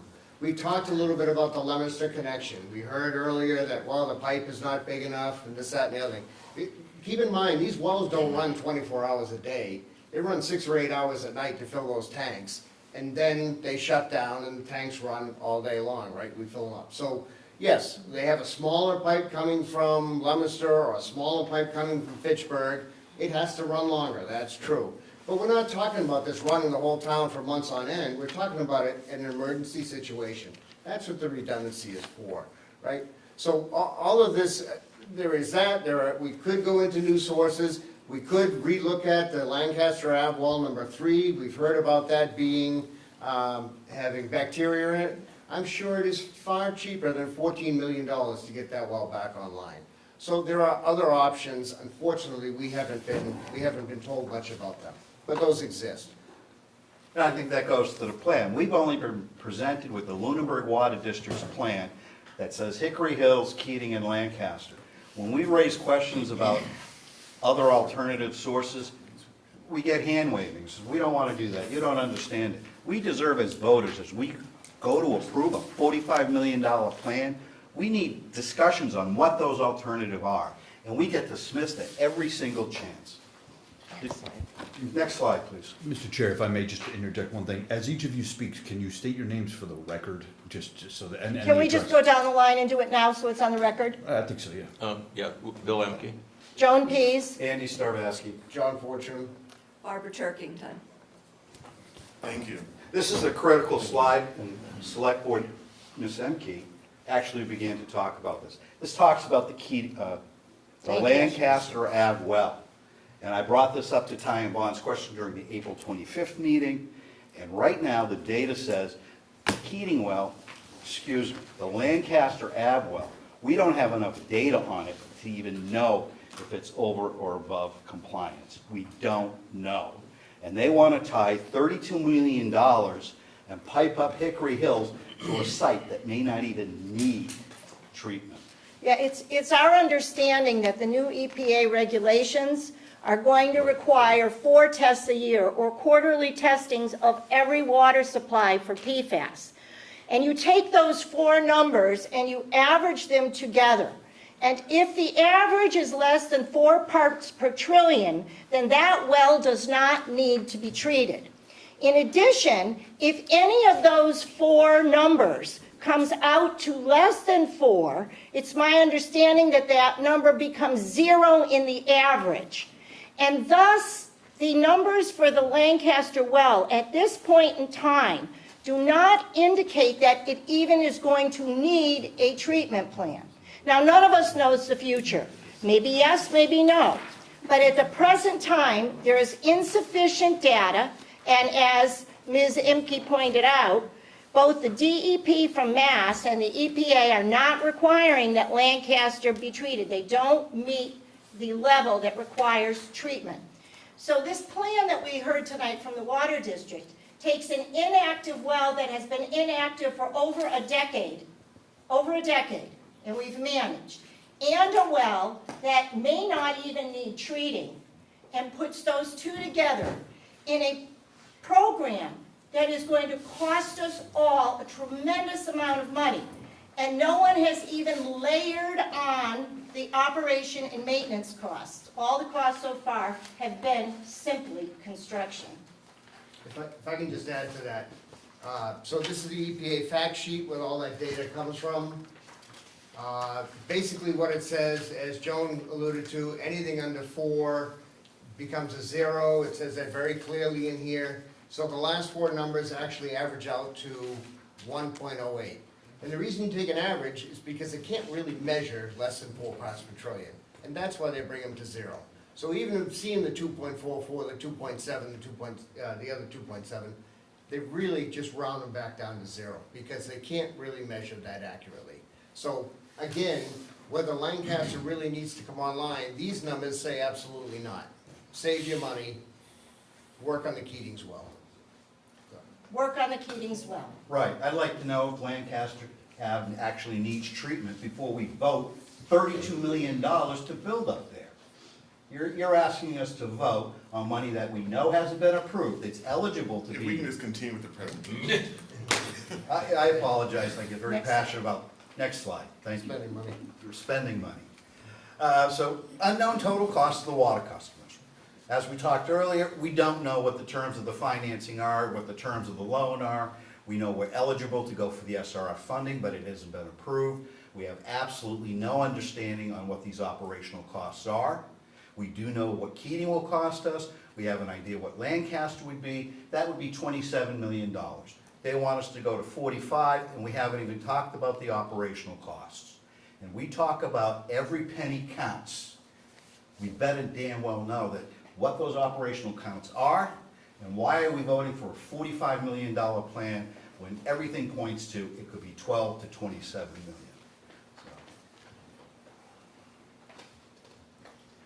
Estimated cost to the water users, we can play this, we've seen Fran's numbers, every time he puts numbers up, they change. But at the bottom line is, are we at 44 million, or do we want to look at 27 million? And each scenario has the same applicability to, does it apply to SRF funding? Can we get that principal loan forgiveness? Can we get the 0%? So at the end of the day, do we want to vote 45 million, or have them move ahead with the treatment facility pilot studies and move ahead with a $27 million vote? Or less, because that 27 includes Keating and Lancaster. And again, we are not even 100% sure about Lancaster. It is still up in the air whether Lancaster will even require a treatment plant based on the data that the Lunenburg Water District gives to the EPA portal. So we're going to wrap it up in 4 minutes. We can go to the next slide. What we're looking at is, we're not asking to vote if we're for PFAS or clean water. What we're being asked to is, do we want to steamroll ahead with a $45 million plan, which is what they want us to do, and they want the select board to approve that, even though we know we have redundancy, we're in compliance with that. We don't have data on the Lancaster Ave wells. We don't have operational costs. None of that's been presented to us, but they're coming before us and they're saying, don't worry about it, approve it, then we'll get the numbers. That's not a responsible way ahead.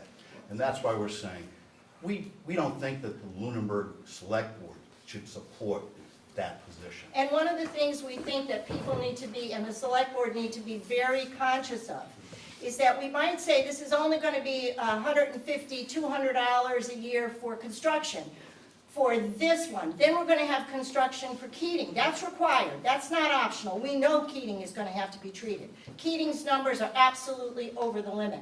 Then we're going to have operation and maintenance for Keating. Then we're going to have operation and maintenance for this one. How much can the taxpayers and the water users in town afford? There are people who can't afford that. You know, someone might give you a racehorse, you know, a thoroughbred for free. You can have it for free. But then you gotta feed it. You gotta board it. You gotta vet it. You gotta have someone exercise it. And the same thing here. Someone may be giving us some money. We don't know how much is going to be given yet because it's eligible to apply. We don't know what the payment's going to be, but it's going to be something. But on top of that, we're going to have to do Keating construction. Then we're going to have to do operation and maintenance. How much can the water users shoulder? We have people on fixed incomes. It's a lot. One more slide, last slide. I think that's it. That's it, okay. All right, I would like to. Yeah, I'd just like to close out with a comment. And that is, we just went through an override here in town. That override was vetted by the school committee, it was vetted by the finance committee, it was vetted by the board. There were probably 30 or 40 people that went into that in detail, going through what was the best plan for the town. And let's keep this in mind, this is for the town. This is money that will not be used, will not be available for the school we're gonna need in 20 years, or what other building we might need in 10 years or 15 years, right? So, unfortunately, what we have today is we have a small group of people, they're dedicated, there's no doubt about that. But it hasn't been vetted well enough, and that's really the point we're trying to make. This has not been vetted well enough for us to come up and just say $32 million is a great deal, we've heard it, it's a wonderful deal, it's the best deal we're gonna get. Personally, I don't believe that's the case, and I think it needs to be vetted further. So I have a couple of questions, and I'll start with the Lunenburg Citizens Group. So my first question was about whether or not the group is titled, and I don't know anything about the Lunenburg Citizens for Affordable Clean Water. It's not a secret that I'm not on social media and that I don't know most of what's being posted, and I understand that a lot has probably been out there in that realm. So my first question was about whether or not this Lunenburg Citizens Group represents or is comprised of people from the entirety of the town, or if it's a neighborhood group representative of Hickory Hills. And I think the answer was, while I understand that many members in front of me are from the Hickory Hills area, that the group itself is comprised of residents from all across town. Correct. So my next question, just for those sitting here, do you drink the water without any filtration? Yes. I'm not asking if Yes. I'm Yes. asking if you drink the water. Yes. Okay. I'm a water user. And you drink it. You drink the water Yes. without filtration. Yes. Okay. I definitely wanted to know the answer to that question. And then the other question I had is, do you believe that that clean water or access to clean water is a right? Absolutely, and that is not what this plan that the Water District has come before us is about. The Water District's plan is about redundancy. We are going to have clean water because the EPA is requiring that we have these PFAS treatment plants. And Keating's will get a PFAS treatment plant, and if Lancaster's numbers fall in that range, quarterly numbers averaged together below 4 are turned to zeros. If it falls in the range that it needs it will get it because it is mandated. All right. So that is. Can I address your Yes, question go to ahead, Mr. Tom. Jeffries? The question that you asked is a consequence, I think, of the way this whole thing has been positioned with the public. The whole message from the Water District has been regarding equating a totally independent project, redundancy, to PFAS removal. And you're not I'm not on social media either. People share what people are saying on social media. I want clean water. Okay, let's do this project. So it's absolutely a misunderstanding what's going on here. There are two independent projects. One was applied for earlier, redundancy, maybe I can get money, cheap money, low interest money, zero interest in this case. And now I've got to shoehorn that into what just now came on. We got to reduce PFAS. They're totally independent. The PFAS mandate says, here's our drinking water, fix it. We want that, everybody wants that, fix it. Absolutely. What about this other thing, redundancy? That's a separate topic. They really have not proved their point by looking at the other options. Everything that's been presented thus far has been hand waving. We got a pipe this big, need a pipe that big. It's that kind of stuff that's been going on. Don't have enough water. Well, where did they say they don't have enough water? We're using it for an emergency. The pressure's too low. I thought about booster pumps. All of these arguments are hand-waving arguments without any quantitative analysis, and people are being asked to invest effectively $45 million for a program that's totally premature, and the data is just, the conclusions are unsubstantiated. It's just not there. If you were on a board of directors and they worked for you and they walked in, you said, I want to invest $45 million, well, no, better yet, I want a PFAS reduction, they came in with this plan, you'd show them the way. Well, I want to offer, thank you for the questions. This presentation tonight to the select board was soliciting some feedback from us. I want to offer my thoughts. And I only have a couple because we are again short on time. My personal opinion on all of this is I support the Water District's plan as presented. And I support it for a variety of reasons. I think that the right to clean water should be absolute. And when we ask people to vote on the right to clean water and access to clean water, I think that what you end up with is concern about neighborhood impact. You're concerned about an individual's house, what they look at, and there's also concern underneath it all about cost. But really it's about access to clean water. We elect people to work for the Water District, and every year, whether we agree with all of our elected officials all the time or not, we have a democratic process in which we elect people to be on the Water District, to volunteer their time to look into these matters. And in this process, they've done that. They've hired qualified people who understand the situation that we have here in town and who are proposing, in my view, a pretty reasonable plan. Now, is it costly? Of course it's costly. but I've seen compromise from going from the plant being at the Hickory Hills well site to now moving it further down the road, moving it on Lancaster Ave. I've seen a willingness of elected officials to try to mitigate the impact on neighborhoods. And so what it boils down to for me is, do I support clean water no matter what? And the answer is, I support clean water. And I don't think that there's ever been in our history a time where we can say that a problem of today was better addressed years down the line. There has yet to be that moment where we've pushed something off and we've had a better result out of it. So I hear the concerns today. Unfortunately, I think a decent amount of this is not in my backyard, which for the most part I dismiss. But I do think that there's legitimate concern about cost. And that is legitimate concern about cost, right? Everyone cannot afford it. But I would hope that if we have a Lunenburg Citizens for Affordable Clean Water, and the concern is that the clean water is not coming out of the pipes, that perhaps we should have some alternative source, whether it's bottled water or whatnot, that maybe that's the citizen group that we should be trying to pull together. But to me, pitting ourselves against elected officials who are doing their job as presenting a viable plan, to me, it doesn't sit well with me. Now again, I support the plan for the Water District as they've presented it to us this evening. And I think as we look ahead, yes, we've talked about redundancy, but to me, this seems pretty clear that in order to treat the other wells, you have to make up that water somewhere. And that the solution, as I've understood it, has been that the Hickory Hills well site is the most contaminated. And that if that site gets the funding now, that what it allows is redundancy at every other site. It allows us to have clean water while we work through everyone else's site. And I don't have an interest, I'm not finished, I don't have an interest in negatively impacting anyone's house, anyone's neighborhood, or anyone's lake. And I think that we should employ some mitigating efforts here to make sure that the science, as I understand it, will be true, which is that the aquifer, which sits well below the lake, is not by any means connected to the lake, and that you can measure that when you start pulling water out of that aquifer. That if you start seeing levels decrease to a certain point, you start the pumping. But to me, what's being said is, here's a solution. Let's get this site cleaned. Let's do it with available funding. I think they've explained what a legal letter means, that not all of us read these letters that come in from departments. Not all of us understand that they don't necessarily speak in plain language. So presenting a plan that says, let's bring the Hickory Hills well on site, online, let's mitigate it, let's treat it, and then let's treat everything else, and let's go back to the status quo for the last 20 years of turning it back off. I can support that.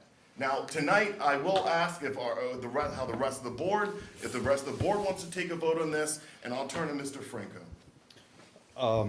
Thank you. I am deferring on all questions. I put all my questions aside.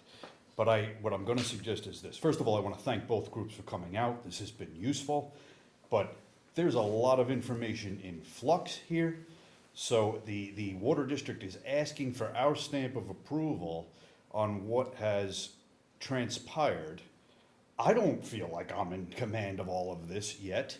And so the only question before the select board tonight is whether or not we're going to put our stamp of approval on this plan, or vote to recommend to not approve it. I don't think we're, speaking for myself at least, I am not equipped to answer that question. Will you make a motion to that effect, Mr. Franco? Yeah, yes, and I just want to make a couple of other points too, as well. Not only is the information completely in flux, there are unanswered questions, is what I'm trying to say. A lot of the information has canceled each other out. We're not in a position right this moment to make a determination as to what is the actual case. And this is a smaller subset of town. Not that it's not a very significant subset of town. It is very significant. I am not a water taker. I don't necessarily feel comfortable voting for something that is going to mess with other people's bills. And I just don't feel adequately knowledgeable here to make a decision. So my motion, I am going to make a motion. I'm going to make a motion that this board not make a recommendation in either direction to approve or not approve, and that they just let the vote happen on the 16th at that meeting. I second that. We have a motion and a second. I know that there may be some discussion. Any additional discussion on the motion and the second? Again, the motion is to take no action on the request from the board from the Water District as it relates to endorsing the plan for water mitigation. I say that it's the biggest abrogation of responsibility I've seen in this town in a long time. You know, we had hour-long discussions about the override and the budget and everything. And here, first of all, at the Water District's request, not our request, their request, they asked for us to take a position on this and to have this meeting. That's number one. Number two is, they're our townspeople. Now, unlike the override, this doesn't affect everybody in town. In fact, I'd like to know on the board, who is a water taker on the board? Okay? So, yes? I am as well. Okay. Well, that's important, because 2,500 homes, just shy of 2,500 homes, are gonna pay for the whole 45 million. And first of all, make no mistake, the vote next Thursday is not for 32 million. That's what's on the ballot, but we all know we have to do heating. So tomorrow, next week's vote is a $45 million vote. And if we can't come to a decision as members, sure, we're not part of the Water District, we're a separate municipal entity, everybody knows, but for a decision that affects people who voted us in, the same people who vote them in, vote us in, that it's a superset. Everybody who votes in their election can vote in our election. And they're asking for an opinion. They're looking for an opinion. And we have very, very contested numbers and lack of options and a permanency. If that vote passes next Thursday, there's no going back. There's no underride. There's no like, oh, let's go a vote to take away the number. That is it. That is it going forward. And they don't have operating and maintenance costs. They don't have other options. They don't have a redundancy potential now that they could do potentially other ways that may cost less than the 17 million that it's going to cost to take the Hickory Hills well to come online. So, I just don't see the plan. We would, if this came up in town, I certainly would. I don't want to speak for everybody else. I would if this happened on other building plans. We rejected them and said, no, you got to go back and do this again. This is exactly what this plan calls for. And it's not the end of the world. That's the important thing. At the meeting at the Water District meeting, that was a 2-vote majority after 3 separate votes to even start the pilot plan to put the Hickory Hills well online. I said that I was voting against that because I said you're not treating the right well. You're not treating the well that has the most volume, that produces the most water. I am against this plan for similar reasons. There are other options to not bringing Hickory Hills well online. For instance, you could build a treatment plant at Lancaster and keep the Hickory Hills well off with the option to include it later on if you need to down the line. But we're not given that option. It's one article, one number. And again, and by the way, Mr. Chair, I have to say this, to bring up where people who are voting it for and try to, create a segregationist Lake people versus non-Lake people is really discomforting and distasteful because they're water takers. Not one of the things they presented in their thing had to do with the lake. Not one item that they posted in their presentation had to do with the lake. It had to do with the proposal, and I think that this board should vote on, whichever way it goes, we should be voting on a recommendation from this board. Any other comments? So I'll just... Well, Selectman Imke, I think. I thought you had passed. No. I'll just say in response to that, to compare it to how we made a decision on the override, we had months to discuss the override, and we discussed it to the point where there was nothing else to discuss. And I feel like we're just scratching the surface of this. And that's to no one's fault at all. To be honest, I walked into this room today with an open mind, because I was still on the fence, and I listened, I let everyone make their cases, and I think I have a little more confidence in the plan presented by the Water District than I had when I came into this room. I'm sorry, but I did not find your presentation compelling at all. So in terms of redundancy, just saying, yes, we have redundancy, it is a fact, that's not enough for me. So I don't feel like I have enough information to accurately say whether or not I recommend this to people. And ultimately, sometimes people are just gonna have to make their own decisions. So unfortunately, the timeline just worked out this way, but I don't feel comfortable recommending this either way right now. Selectman Imke, do you have any comments related to the motion in the second? I have been following this for the past, however long it's been going on. I know the numbers by heart. I agree with all the comments Mr. Alonso made, and I want to make it clear, I am also for clean water. I don't like the implication that anyone, part of this citizens group or anyone is not for clean water if they're not for this plan. That is totally, that connection is not valid at all. My own opinion is, I think we should be treating, Keating's is in violation now, it's our primary water source, that should be our focus. The Lancaster, I'm not sure. If it's, I mean, the information I have, it doesn't qualify yet. Massachusetts has up to 2 years to review and come out with their new regulations. They can be more strict than EPA, they cannot be less strict. So they could go lower than 4. They could say non-detectable, in which case Lancaster would be in violation. So I think, I agree, I think we should vote. I think it's a cop-out not to, honestly. All right, and Mr. Franco. Okay, let me just say this, perhaps, there are, I will completely admit that Mr. Alonso and Ms. Emke both have a better command of this information than I do. I'm not even questioning that. If I take a vote on this, that would be an abdication of my duty to have full command of what it is I'm talking about before I take a vote on something. Therefore, if a vote is taken, I will abstain from that vote. All right. And I'm not going to vote on something on which I do not have full command. I can appreciate that. So, to clarify in response to really Mr. Alonso's comment, you know, when I ran for office both times, I was elected by many residents who live in Hickory Hills. I have absolutely nothing against anyone who lives in any part of Lunenburg. I think tonight I wanted clarification on whether or not this was a group that represented the entirety of the town. I understand that many of the faces that I'm seeing tonight, have seen them at water district meetings. I understood the concern as it came from Hickory Hills and the Hickory Hills well. I wanted clarity on whether this was that group or the group had broadened, and I think the answer tonight was that the group had broadened and that it represents residents from all across town. So we have a motion and a second. Any additional discussion before we take this vote? All right, and the vote again is to not make a recommendation. So a vote in the affirmative is to do nothing. A vote in the negative will then trigger another, likely another motion. All in favor, please say aye. Aye. Those opposed, no. No. No. The motion fails. Is there another motion? I would move that the Board of Selectmen recommend a disapproval or a no vote on the May 18th meeting on the project as requested or as presented. Second. All right, we have a motion and a second. Any additional discussion?